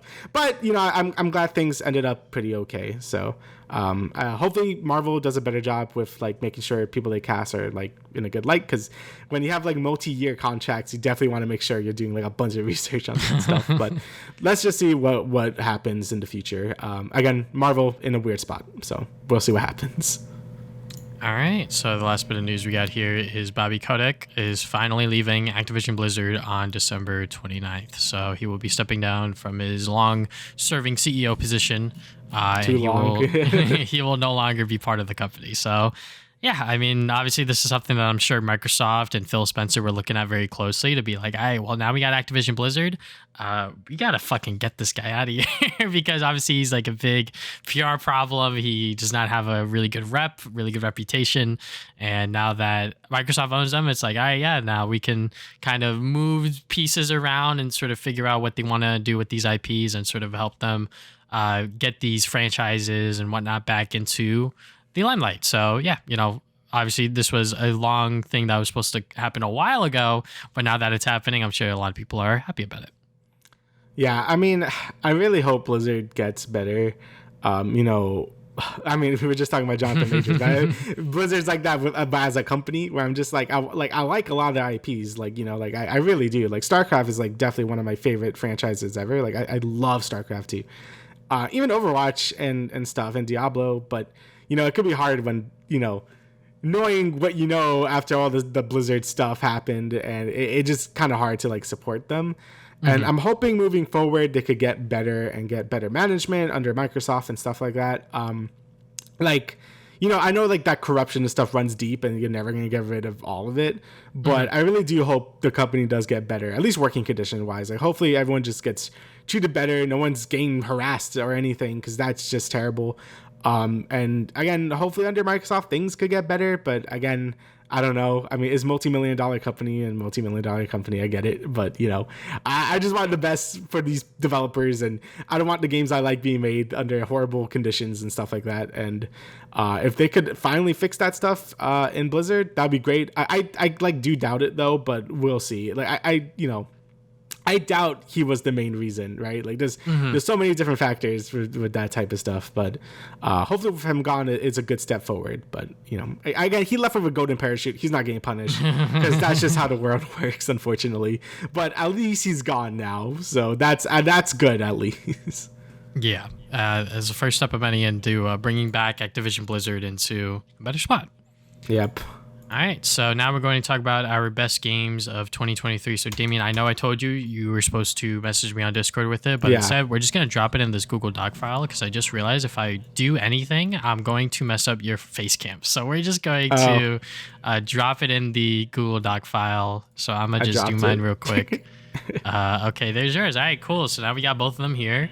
So to the audio listeners and to those watching on YouTube, you will see our list. But otherwise, if you're listening on one of the services, I'll go first. So my top 10 games going from 1 to 10, I got Spider-Man 2, Pikmin 4, Sonic Dream Team, Super Mario Bros. Wonder, Party Animals, The Murder of Sonic the Hedgehog, Bokura, Sonic Superstars, Bit Trip Rerunner, I should say, and Counterattack Uprising. Yeah, and for me, this was really hard to do for me, by the way. But except the first one, Zelda Tears of the Kingdom for my number 1, Final Fantasy 16 for 2, Spider-Man 2, Pikmin 4, Mario Bros. Wonder, Hi-Fi Rush, Baldur's Gate. Here's a funny one: Xenoblade 3 Future Redeemed. Yes, it counts. The Dead Space remake and Fire Emblem Engage. All right. So, I mean, your list is kind of like what I expected. Obviously, we do share some of the games on here. I could see why you didn't put Sonic Superstars on here because you played far more games than me, which is usually what happens every single year. But next year, I'll do you. Hopefully, we'll see. But yeah, I mean, I really enjoyed this year of gaming, even though I didn't really play everything. Obviously, I did play Baldur's Gate 3. It's not really my kind of game personally. I didn't get to try Tears of the Kingdom just yet, but I know it's pretty much just more Breath of the Wild, just even better. But there were obviously like a few standout games this year that I really enjoyed, such as Party Animals. We don't really talk about it on this podcast, but every single time we play with our group of friends, yeah, man, I'm fucking crying, laughing every single time because it's just so stupid. It really is just like better Gang Beasts, which is what I was really hoping would be, and I'm happy that it is. The microtransaction stuff is kind of egregious and stuff, but I do think the main gameplay is super fun. There's a ton of game modes too. Like we were shocked like how many different like game modes there were, and they were all pretty fun. Honestly, just a really fun game, and I'm happy it came out good because that game was announced forever ago, and I'm like, I really hope this is like a game that's like good and better than Gang Beasts, because Gang Beasts is a ton of fun. It's just so broken, and yeah, Party Animals is that, just like really good. Yeah, pretty much a polished version of Gang Beasts. There's so many different, obviously, animal skins and things like that you can mess around with, and like you said, the different modes are expansive. So it is a lot of fun. And I cannot wait to keep playing that game for hopefully years to come. But all of the other games I really got on here, 3 of them are indie games that I got a chance to try out this year thanks to some free codes that I've received. But Bokura is the one that really stood out to me the most because it's a puzzle platformer where pretty much 2 players have different camera angles and you really have to work together to really figure out what the hell is going on here. But yeah, it is a lot of fun. The story is also kind of interesting. It's a much lesser known sort of, I guess, like indie game, if you will. I'm not exactly sure if it did come out this year or whatnot, but you know what? I played it this year and sort of a game that I discovered and whatnot. So yeah. Yeah, I guess I guess I could just start from the top. I guess I could say like this year has been fantastic for video games. Obviously for the industry it's been not great, but and, it's hard to talk about it without talking about that stuff. But in terms of just like video games that came out this year, like I legit think it was one of the best in a long time. Well, not in a long time, but it's been the best in a bit. 2017 was probably the next, like last year that was like extremely good. But each year always has like a bunch of games I really look forward to. But this year in particular, I could have done the top 20. Like that's how many games there were. There was a lot that I had to be like, okay, what games I were really thinking about the whole year? And I feel like this is a really good list. I spent like 30 minutes last night really mulling it over and being like, I think this is what I like. Like I think this is what deserves to be in the top 10. And I feel like the top 3 were basically like shoe-ins for me. It just depended on what the placement was. So Zelda Tears of the Kingdom, I mean, that was my game of the year. I basically kept saying that the whole year, and it is. It basically does, I think, everything Breath of the Wild does, but better. I never thought I would have that same feeling again that Breath of the Wild had when I first like walked on Hyrule, just walking around, just the scope of the game, like all the adventures you could go on to. I never thought I would have that like feeling again. And then as soon as I finished like the little tutorial island in Tears of the Kingdom and then went straight back down to Hyrule, I was like, oh shit, here it is. Like I'm feeling it again. And I felt it the whole time. I played like 140 fucking hours of this game or something. Like I played a lot of it. And I didn't even scratch the surface. I did all the shrines. Obviously I did the main story and stuff, but I only explored maybe half of the depths. I explored all the Sky Islands. I barely did any of the side quests, which are a lot better in this game. Just everything about the game has been so much, it's just so good. Ultra Hand is such a fun mechanic to make your own little stupid vehicles and do dumb stuff with. Which are the temples I think are a lot better. Obviously they're still not as good as standard Zelda dungeons or whatever. Like the mainline 3D games are still better with that, but I think they did a better job balancing the dungeons and the open world gameplay. I would still like to see a bit more, I guess, cohesion with that stuff, but either way, I legit think it's like a 10 out of 10. Like Tears of the Kingdom is a very good game and fixes like most of the problems that I had with Breath of the Wild, which were very like kind of few for me because I love Breath of the Wild. So I don't know, maybe you want to talk about your game of the year as well? I mean, I guess we could both talk about. I don't know how we're gonna do this. We'll just figure it out as we go. Okay. But yeah, Spider-Man 2 is my game of the year, even though it has a lot of problems. And Spider-Man Twitter's all over the place now, where they hate the story, they hate the adaptation of Venom, they hate everything like that. Yeah, they hate Spider-Man the most out of everyone. But me personally, I still love the game. I'm still trying to go through it and like 100% it. I wish I did it before this podcast episode, but you know what? There's still a lot of stuff that I kind of skipped over as I was playing the game, just because I was trying to just play the game and get through it. But the game has a lot of depth. There's a lot of stuff going on here. These stories may not be the best. There are certain things that I wish were better and whatnot, but without a doubt, like I really love what they did with Harry as a character. I love what they did with his relationship as Peter's best friend and sort of how he was introduced in the beginning of the game and everything like that. And then with the gameplay aspects, obviously like the web swinging, the goddamn web wings. I tried to go back and play Spider-Man 2018, the remaster, because I still have yet to 100% that. And every single time I was trying to like block and like parry and like use like the web wings, and I'm like, oh yeah, I'm playing like the older games. So a lot of like the gameplay aspects is just so good. And I still like the story. There are obviously certain things that I wish were better, which I won't spoil here. I almost spoiled it like 5 seconds ago, but you know what? I'm trying to like hold myself back. But yeah, I really wish that this game had maybe like 6 months or maybe up to like a year more, just like polish things out, maybe even flesh the story out just a little bit more. I'm not exactly sure if that's how much time they need, but you know what, however much time they needed to flesh out that last act is like my biggest concern with the game. Even then, it is still my game of the year because I love Pikmin 4, like, which I will talk about soon, but really Spider-Man 2 was like so much fun for me. Yeah, so like for me, it was, I feel like Final Fantasy 16 and Spider-Man 2 have like a lot of like similar issues, but like kind of different sides of the coin, which is why it was really hard for me to pick which, like if it was number 2 or 3. I feel like Final Fantasy 14 has like horrible pacing issues where it was just like you'll do this really, really hype thing, and then you have like hours of like nothing. And I feel like Spider-Man 2 needed more to really like sort of like the pacing was really good till like the halfway point in Spider-Man 2. Then things just went like rapid fire mode, and like I think it just needed a few more hours. Like maybe it needed like maybe 3 or 4 more hours, or maybe like 3-ish like more hours. Like I feel like Act 3 is definitely the sloppiest of the game, but I still think the game is really good. Like I think a lot of things that people bring up about it are fair criticisms, because there are problems with the game. But people saying like this game sucks or whatever, I do think that is a bit of an exaggeration. Yeah. The gameplay wise, it's great. Like, the swinging, like you said, it feels so good. I haven't gone back to 2018 since 2, but I'm sure if I did, I'll be like, yo, this feels like shit now, right? compared to Spider-Man 2. The web wings are super fun to use. I love like comboing like my wings and web swinging, and then do like the little boosty, like whatever the fuck it was called. I forgot what you call it, like the air dash thing you have. Yeah. Combat was also great. Like the symbiote powers were super fun to use. Miles is obviously still fun to use as well. I think gameplay wise, it's great. I also think that the open world activities were, I think there was less of them this time around, but it definitely felt like they felt a little more worthwhile to do than the first game. Like the first game had like 4 enemy bases to do, and it was just like kind of a drag. I feel like this game, the open world activities did feel a lot more to the point, and just felt a lot more worthwhile to do in general.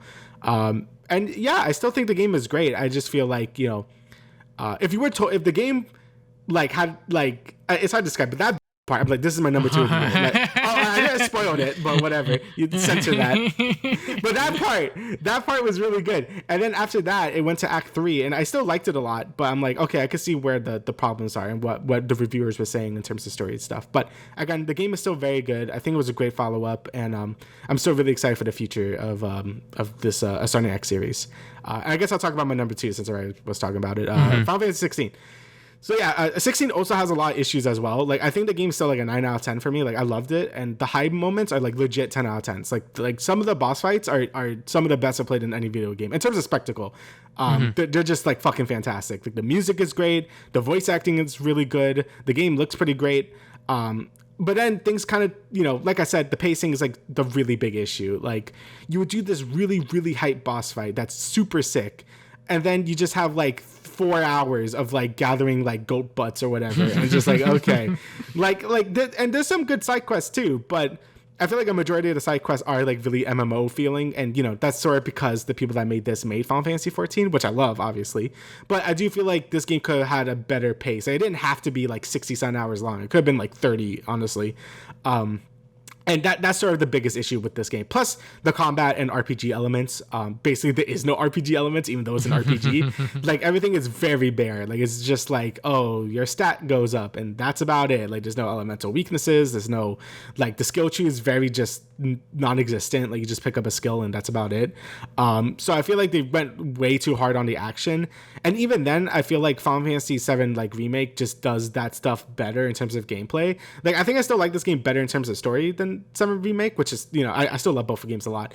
But in terms of combat, I think 7 remake like blows it out of the water in terms of like just having like complexity, its RPG elements, and being action based still. But with all that being said, I think 16 was still really good and still made with a lot of love. Like the people who made this really put their all into it, and you can feel that with every fucking boss fight. They're so good. And that's why I still think it maintained my number 2. Like Spider-Man 2 was very close to doing it if Act 3 was just a bit better, but I think 16 overall, I think I still enjoyed a bit more. Just a bit more. It was really hard, these two, to place them, but yeah. All right. I guess we could talk about the next game on both of our lists. You put it at number 4, very fitting. I put it at number 2, Pikmin 4. I mean, obviously, I'm a huge fucking Pikmin nut. I've loved this franchise ever since Pikmin 3 came out 10 years ago on the Wii U. Ever since then, I've been a Pikmin stan, and I've been waiting for this sequel every goddamn since. And when we got that announcement trailer during the Nintendo Direct, which I believe was also this year. I can't exactly remember, or maybe I think it was late, or maybe it was late last year. I don't remember. Anyways, ever since it was formally announced, I was like, okay, yeah, Pikmin 4, let's fucking go. And it delivered, honestly. Like, this is like one of the 2 Nintendo games that I played this year. They're both on my top 5 list, and it was just super polished, super well done. It really brought you back into the Pikmin world. It really polished what Pikmin 2 was doing with the dungeons and everything like that. There's just enough Pikmin types where it feels just enough that you're not feeling too overwhelmed where you have to carry like all of these Pikmin types at once. They limit to, I believe, 3 types that you can only carry at a time. Pochi is amazing, awesome, fantastic addition. And yeah, honestly, I cannot really sing its praises enough. I still have to go back and like 100% it, but I really loved what they did with Pikmin 4. And honestly, if you haven't played a Pikmin game ever, you can jump right into this one. Don't be scared by that number 4. You can jump into this one because the first hour or so is like just full of tutorials, which is a negative for me personally, because I'm like, okay, I know what the fuck I'm doing, but like I understand that like they want to make sure that everyone knows what they're doing. Yeah, so this has been a journey for me because Pikmin was always a series I never played. I've always meant to play, and I was just I was like, should I just jump into it or whatever? And then in one of the directs, they're like, oh, play Pikmin 1 and 2 on Switch, and I already had 3 Deluxe, so I'm like, fuck it, I'm gonna do all of them. So I did Pikmin 1, 2, and 3, and then as soon as I finished 3, 4 came out, which was perfect. So after playing all those 3 games, I'm like, this series is fantastic. I love it. I could see why people like it so much. I mean, I really like RTSs, and this game is such a unique spin on that. And then Pikmin 4 was legit like fan-fucking-tastic. Like I was like shocked. If you would have told me Pikmin 4 would have been in my top 5, I would have like been like, really? But it is like, it really is a great game, and it takes the best aspects of basically every Pikmin game. You have like the 3 like Pikmin from like Pikmin 1, like, so it's not like too crazy in terms of like Pikmin combinations. You have the dungeon crawling for Pikmin 2, but done way better. And then in Pikmin 3, you have like a bunch of the multiple captains again. Well, it's not multiple. You have Ochi, which kind of counts as a captain, but you do kind of reel it back a bit. But you still have like that Pikmin 3 type stuff in there as well, all the modern conveniences and stuff. But this game is just packed with content, so much to do. Like it took me 30 hours to basically do everything. The only things I haven't done were those really hard trials at the end, which I am not good enough to do. So I didn't even attempt to do them. Like I think I got like halfway through. I'm like, I can't do this, but I did everything else in the game, and it felt super worthwhile. Like there's a moment like in this game, and I'm like surprised it wasn't DLC. I'm like, this isn't DLC. Like I could just do this. That's crazy. So yeah, this definitely felt like it was worth like the 10-something year wait from Pikmin 3 to 4. Like they packed this game with a bunch of content, and it was just super good. Like it looks great. The game is just super addicting still. I've always really loved the treasure. Well, I love the treasure mechanic in Pikmin 2. I think that game was just like, it just didn't do it good enough. I think Pikmin 4 really realized like how to do it, and it did it really well by having like these handcrafted dungeons instead of them being randomly generated, which like really helps a lot of the issues dungeons had. So yeah, Pikmin 4 extremely good. Like I'm happy I finally played the whole series, and I had no doubt it was gonna be in my top 5 after I played it. So yeah. Yep. Now here's to another 10 years for Pikmin 5. Yep. 10 more years for Pikmin 5. Yep. But yeah, I mean, I'll let you pick another one of your games, and then we could just go from there. Okay. I guess we could talk about a Mario Wonder. So this is like my last game on my top 5. It was great. Like it was amazing as well. Like again, Nintendo fucking killed it this year. Like half of my list is Nintendo games, and that really shows how insane they were this year. And that's not even to mention like Metroid Prime Remaster, which I was close to putting here, but I felt like it was a little too like I feel it was a remaster. It feels a little bit cheating, so I didn't. But either way, Mario Wonder is really good. I feel like we've been waiting for like a really good 2D Mario since probably. Like I like the new Super Mario games. Like I think New Super Mario Brothers, like the first one on DS, is like really good, and the Wii one is also really good because it introduced like the local co-op, and I have a lot of good memories with that as well. But I feel like after that it started to get a bit samey. Like the 3DS one was probably the worst one because like, oh, here's the coins, and like, all right, who cares about that? Yep. And then you have the Wii U one was also good, but also felt a bit, it's just like we've seen this before. Like, the aesthetic is not really doing it for anyone anymore. You could add new power-ups, so it's like, who really cares? Wonder really felt like a breath of fresh air for like 2D Mario. I said to my brother, I'm like, this feels like a 3D Mario game, but like 2D with the amount of quality it has. The animations are so lively and fun. The game looks like amazing on Switch. The new power-ups are really fun to use as well. Like Elephant Mario is just fun to just run around and hit people with your trunk and shit. And of course, the Wonder Flowers are amazing. Just changing the whole stage like halfway through. So like maybe a different gameplay style, or like it's like a musical now. It's just great. Like it's just a wonderful. I know it's fucking pun. But it is a wonderful experience from start to end. Like really, the only downside of this game is the boss fights being like kind of lame. Like the final boss is good, but all the Bowser Jr. fights, I'm like, it's kind of lame. And it sucks because I feel like they could have done some really creative fights with the Wonder Flowers and stuff. But but yeah, unfortunately, that's just like the only downside to it. And I guess it maybe being a bit too easy for some, more veteran Mario fans, but I don't mind that. I feel like as long as the game is like fun and creative, I'm probably going to value that a bit more than challenge. And even then, the game still has like plenty of challenging levels, especially like the final trial. That shit took me like an hour and it was like hard. So, but yeah, Mario Wonder is just fantastic. I loved it. Yeah, I mean, this is the most polished 2D Mario game yet. I mean, there's a reason why they took so long between New Super Mario Bros. U to get to here. Obviously, we had Mario Maker 1 and 2 in between, which may be why a lot of fans were like, this shit's too easy, because even fucking playing Kaizo levels for the past however many years in between, right? So I think Mario Wonder does a fantastic job of just bringing all of us back into the 2D Mario space, where it's like, okay, yeah, like the animations are lively, the characters are more interactive and sort of more expressive. Like this is something that we haven't seen before with the New Super Mario Bros. Series. And, that series ran its course. Like after the Wii U game, everyone was like, all right, we're kind of done with this shit. So obviously they took their time. They had thousands of ideas for this game. And obviously they were only to fit so many in here. And the ones that they did put in here were awesome. Obviously the Wonder Flowers, the Wonder Effects, every single one was creative and new and insane from the last one. Like I just loved what this game did for 2D Mario, and obviously like the multiplayer stuff. Like there's so many different characters. Like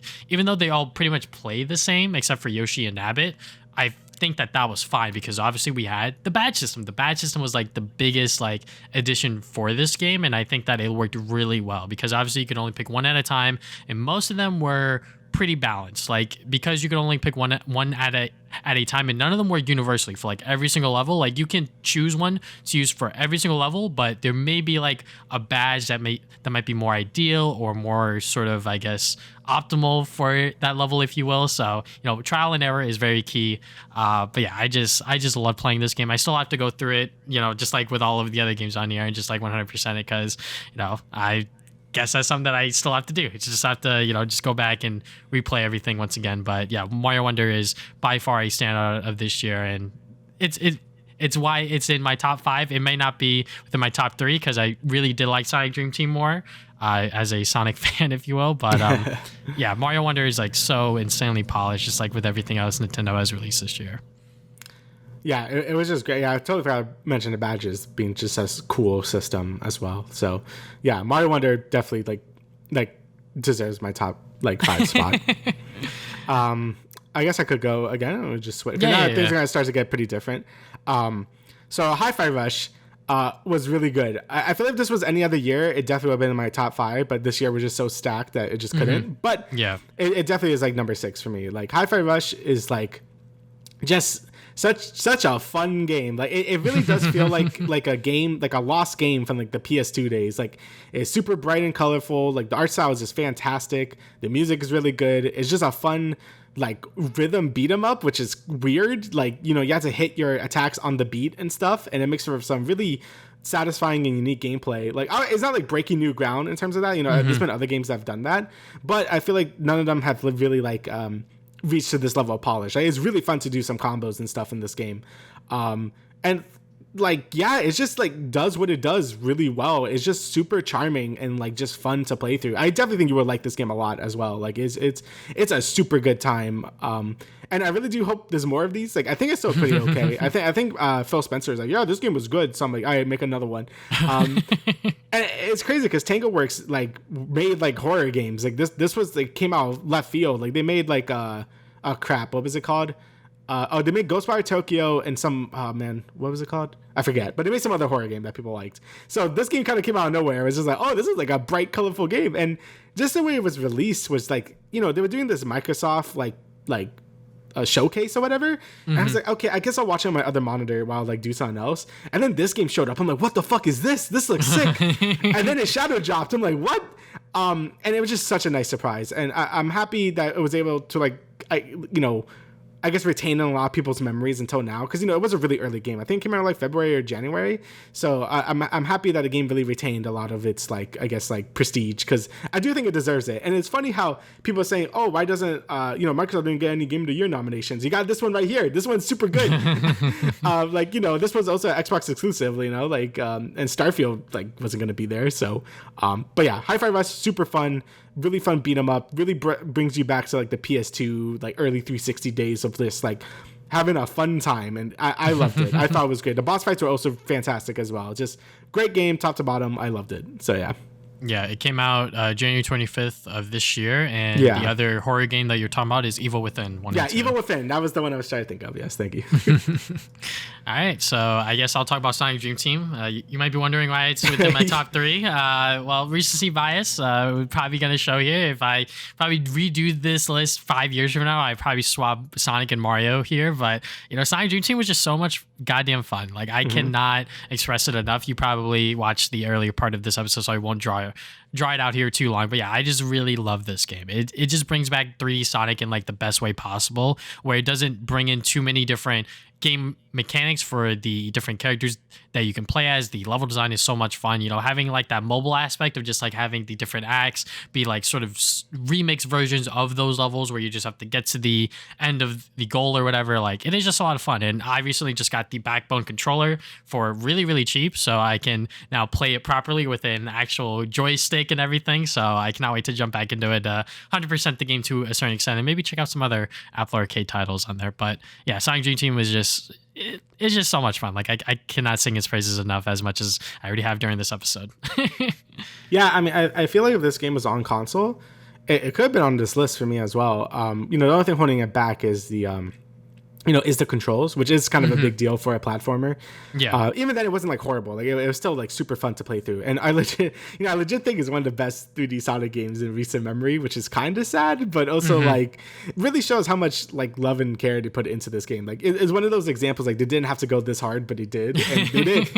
The game was just super fun, really pleasant. It's crazy how this like one mobile game is better than like what's that game called? Forces. Like Yeah. 100%. Like, I don't know how they did it, but it uses the best of like boost formula, adventure type gameplay. It just did it all really good. Obviously, I'm not gonna talk about it too much because before this we had like a 40-minute vlog talking about it. But yes, it's very good.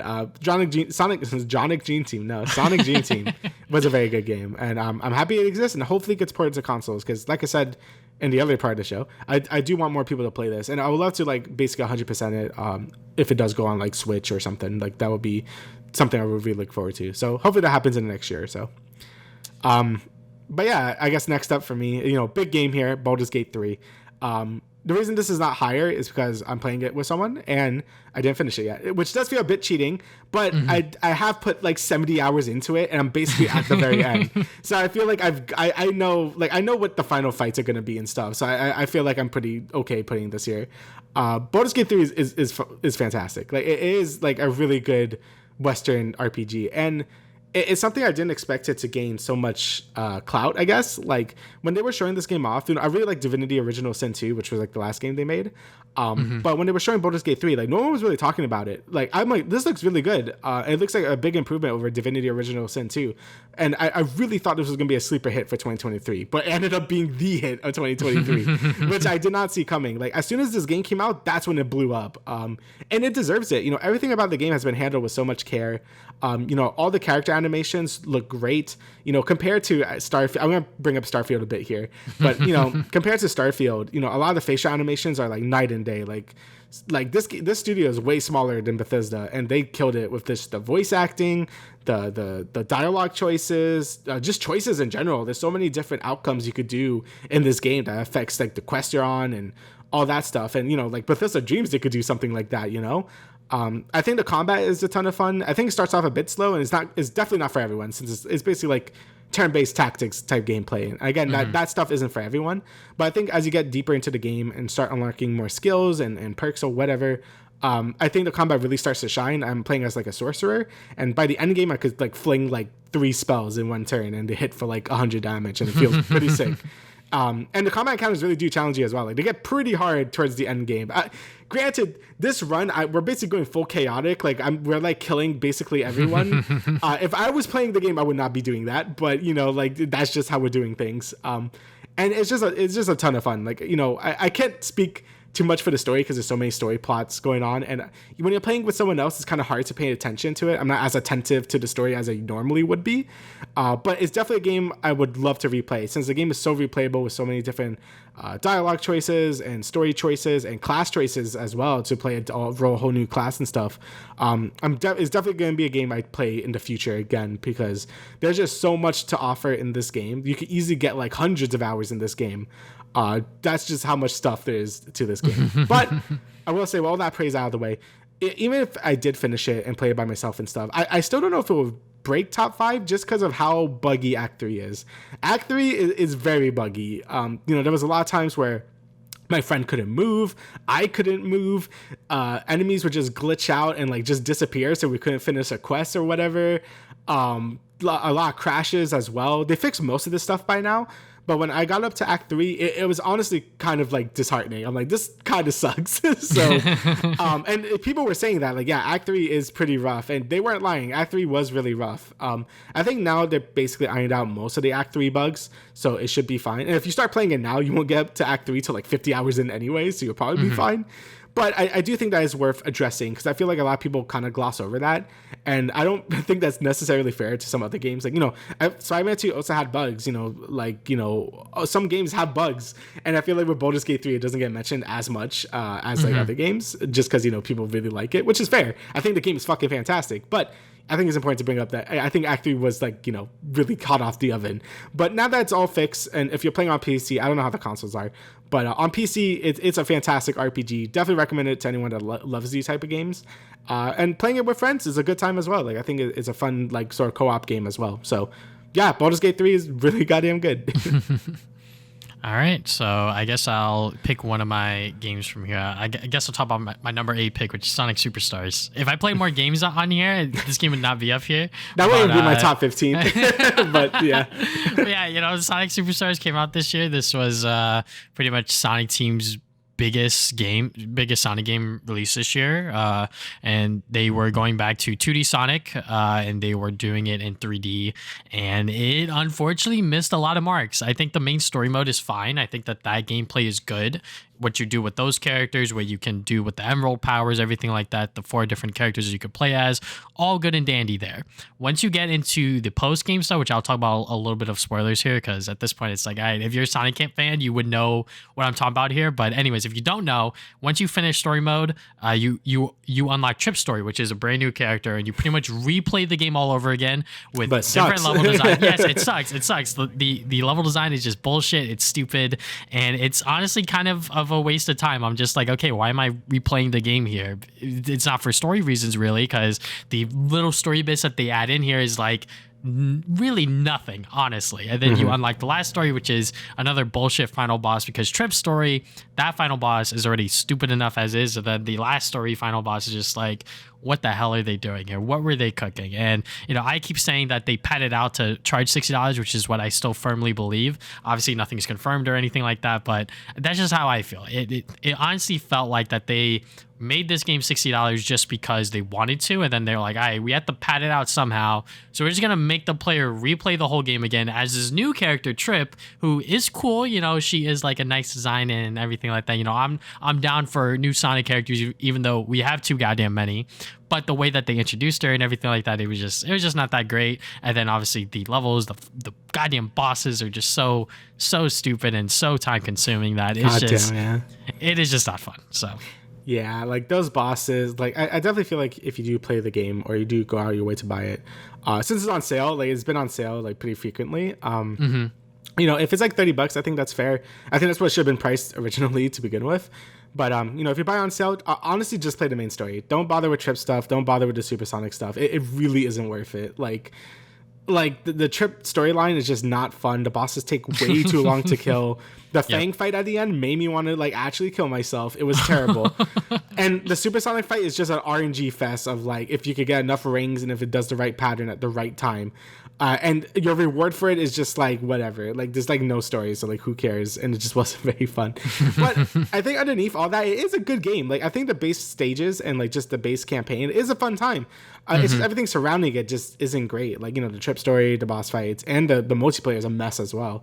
So yeah, I wouldn't put it on my top 10, but there's good moments on it. So I will say that. Yeah. All right. So next up for me is kind of cheating, but kind of not.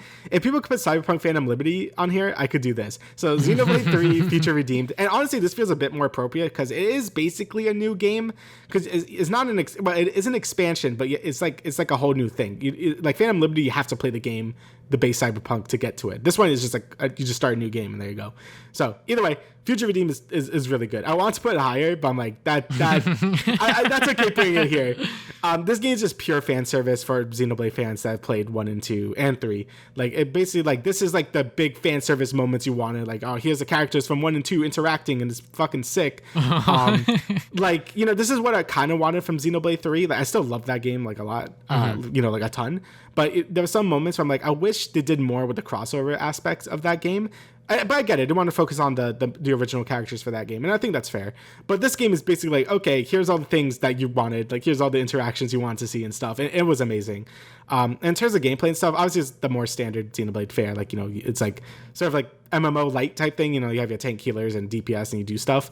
But I do really enjoy how they did exploration and leveling up in this game, where obviously you level up the same, but to get more skills and stuff, you basically have to explore and stuff, and which is what I do anyway, because exploring is like the best part about Xenoblade. But it feels extra rewarding because instead of getting, you get your items as usual and stuff, but you also get like ability points, and you could put that into stuff, and you get like a whole bunch of progression trees just by exploring and just playing the game and stuff. And I really like that a lot, and I hope the next Xenoblade game really borrows a lot from this game's progression system, because I thought it was super addicting to play. And I think Xenoblade in general is always really addicting to play because like it's just fun to explore and find all the bunch of hidden stuff, but this game really rewards you for that. And yeah, in terms of story, it was great. Like, it just really felt like it ended off this sort of saga of Xenoblade 1, 2, and 3. And I'm really excited to see where they go next with this series, if it's even called Xenoblade anymore. Like, but yeah, I am just loved Future Redeemed a lot. It was super good. Everything I wanted. And it really just capped off like Xenoblade 3 just being like my favorite in the series. So yeah, Future Redeem, really goddamn good. Highly recommend playing it, but definitely play the first 2 if you're going to do that, because you would not appreciate it if you don't do that. All right, so I guess the last game I'll talk about here is the Murder of Sonic the Hedgehog. Not that I don't want to talk about Bit Trip and Counterattack Uprising, but they're good indie games, but not indie games that I necessarily fell in love with. They were just 2 extra games that I had to stack on here to make my top 10 games list for this episode. But Murder of Sonic the Hedgehog, it is a free-to-play April Fool's joke that they dropped this year, where it was just a visual novel and you got to see these Sonic characters interact with each other, and it was fun. It was cute. Nothing too crazy, nothing too mind-blowing or anything like that. But if you like Sonic, you will like this, and if you haven't played it yet, check it out. It will take you, I believe, like a few hours, maybe 3-4 hours at most, but it's just another fun little thing that you could see Sonic and Friends do. That's free on Steam. Yeah, it was a really good time. Like, honestly, like they put more effort into it than they probably should have in general. It was written really well. All the characters felt in character. The art was really nice, and it was just like a cute game to play through and stuff. And I had a really good time playing it, and I hope they do kind of more visual novel type stuff. I think it's actually a really cool way to like sort of like do these sort of weird, wacky Sonic stuff. Honestly, I would like to see more maybe like interactive like Archie stuff. Like maybe they want to do like bring like comic Sonic, but like as a more like I guess interactive thing. I think that would be really cool. But either way, this might just be a one-off thing. But if we do get more, I'd love to see more, because I thought it was a really fun time as well. But yeah, I guess I'll talk about my last 2 games here. These 2 were really hard. Like, these 2 slots were like really hard to pick. Like I said, there was a ton of great games this year. I was debating honestly putting Persona 5 Tactica here, or Mario RPG Remake, or Metroid Prime Remaster. There was a bunch of games, like maybe Diablo 4 maybe I was considering it, but I kept thinking about these 2 games the most, and I'm like, okay, I think they deserve to be here. So for my 9th pick, I picked Dead Space Remake. So Dead Space Remake was really good. I basically put this game out on a whim, where it's just like I kept hearing how good it. Obviously, my brother is a huge fan of Dead Space, so I always knew how good those games were. And sort of me kind of being more into survival horror games now, I guess. Like, I played RE2 before this, and I played, I wouldn't really, I guess Last of Us counts as one, but I wasn't kind of as big as it is more story based. But I'm like, okay, I'm starting to like these games a lot. So I just decided, all right, fuck it, I'll buy Dead Space Remake. And yeah, the game was fucking great. It's a lot more action based than something like Resident Evil 2 Remake, where that game is a lot more like, like you're weak and shit and you gotta like run around like stuff. Dead Space I know it's a lot more like Resident Evil 4, which I have not played yet, and I really wish I did before this, but time. But yeah, the game was great. Like, it's scary as shit. Like the necromorphs are like terrifying. But you also are very powerful. Like the game is just fun to play as well. Like you have a really unique system where you have to cut off all their limbs or else they like just won't die. So you can't just like headshot. You gotta cut off all their like arms and legs and shit. And it makes some really cool gameplay and stuff. I just love how visual it is, like how the visual effects are. Obviously, it's like very gory and shit. It's very like bleak. It's very like Alien 1. Like, if you ever watch Alien 1, it's basically like that. And I just really dug the aesthetic as well. And apparently they added a lot of cool things to this remake that weren't in the original. Like they added like a lot of new story beats that my brother was telling me about, where I'm like, oh wow, I can't even imagine the game without those story beats. And Isaac talks in this one too, which he didn't do in the original game as well, which also adds to the game as well. So it was like a lot more than just like they did a lot for this game that was like went above and beyond what most remakes do. So I think for that, it was just really good. Like it's definitely like up there as one of my favorite survival horror games now. I think RE2 still kind of beats it because, it does the survival horror stuff like better. But in terms of like just an action game, I guess, as well, this game is very good. I'm really excited to see how RE4 stacks to it because, I know that's another big sort of like survival horror game with action that's also really good. But Dead Space Remake was really good. I highly recommend it to anyone that I guess wants to get a little spooked, but it's also really fun. And last, I really didn't think I would put this game here, but Fire Emblem Engage. I kept thinking about this game the whole fucking year. Like, I was like, I've never felt, I don't know if I know the game is good. The game is really good. Like, gameplay-wise, like, this is, like, the best Fire Emblem game I've played, gameplay-wise. Story-wise is absolute dog shit. Like, I'm like, it's fine. Like, there's some fine elements to it. Like, I do like the characters and stuff, but it's very tropey. Like, it's very anime, which is fine. I like anime. But, after things like Three Houses, which I adore, like, that's one of my favorite RPGs ever, it does feel a little off-putting to get this game where I'm just like, it's like the total opposite in terms of like story and stuff. But everything else this game does, it does very, very well. Like I think the combat and just gameplay is so good. All the maps are super well thought out. Like you really have to think about what you're doing with a lot of these maps because they introduce like new elements to go through. Like I feel like a lot of other Fire Emblem games, especially Three Houses. Like I love Three Houses, but the map design in that game is really boring. Like it's just like here's the open plains, go kill each other, and that's it. This game always introduced like new things to the map, new things to look out for besides just like the enemies and stuff. That makes it again, pardon the pun, but it's very engaging. And also in terms of just other mechanics, the engage system itself is like a ton of fun. I thought this would be dumb as shit because it's just like, oh, you get like a persona, but it's like Crom or whatever. But there's a lot of things you could do with it. Like you could like sort of like multi-class by taking their skills and putting it on your character and then switch your emblem to a different character and get their skills. And you can make some of the most broken characters I ever made in a Fire Emblem game. Like some of my characters were critting every single attack and it was amazing. And yeah, like it's just like the build craft, the map design, the graphics are fantastic. Like the game looks great. Like there's probably some of the best sort of like anime aesthetics I've seen on like, I guess the Switch. Like it just looks great. The music is also really good as well. There's just a lot going on for this game that I really like, but the story does bring it basically down to like 10. But everything else brings it up to the top 10, so it's lucky to be here because there was a lot of great games. Like I was really close to being either this or Persona 5 Tactica, but I feel like in terms of gameplay, this definitely is like 10 out of 10. Like the gameplay is so good. I think you would like this game a lot as well. Like if you liked Awakening, I think this borrows a lot from that game as well. And you can just skip the story because who gives a shit? Like I think like the gameplay is like very good.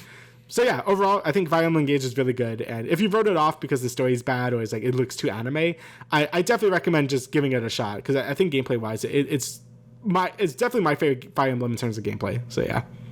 Yeah, I mean, honestly, I've only played the Fire Emblem series for the gameplay. Hot take here. I don't really play for the story here. So I mean, I feel like most Fire Emblem games stories aren't that great. Like I feel like Awakening was fine. Fates was not great. And Shadows of Valentia was like pretty good story wise. But Three Houses was the first one. I'm like, oh shit, like this shit is like good story wise. Yeah. But yeah, Fire Emblem Engage, I do think you would enjoy quite a bit. Yeah, Fire Emblem as a series, it's been a while since I've really gotten into them. I tried to get into Fates because Awakening is still like my favorite. That was like my gateway into it. And then I tried to play Three Houses or whatever. But time and everything. I was still in college, so and it's kind of hard to tell myself, all right, now let me get back into this, but I know it's gonna take me like however many hours till I get through it. So maybe I'll check out Engage, maybe I won't. We'll see. Time is obviously of limited value, but yeah, that's pretty much our top 10 games of the year. Like we've said hundreds of times during this episode, 2023 has been a phenomenal year for gaming, and I hope that 2024 is able to keep it up. I doubt we're going to get this many big hitters, especially with surprises like Baldur's Gate 3 coming out of the goddamn woodworks, where it pretty much took the games industry by surprise and everyone was literally playing it. Everyone heard about it. And if you didn't hear about it, then I guess you're not really a true gamer. Joking aside, but yeah. Yeah, next year I'm fucked too, because I got Persona 5 Reload. Persona 3 Reload. You got Final Fantasy Rebirth. You got that other Atlas game they're making. The 14 expansion is coming. There's like 4 JRPGs that are like going to be long as shit coming out next year. So I'm so screwed. Like next year is also going to be a year for me. Like I don't know for everyone else, but for me that loves JRPGs, I'm fucked. So yeah. Yeah, and we will talk more about our most anticipated games next episode. But is there anything else you would like to add? Good sir. No, that's everything. All right, so thank you guys for listening to the Travis and Damian podcast, episode 128. We will see you guys 2 weeks from now with another episode. Later.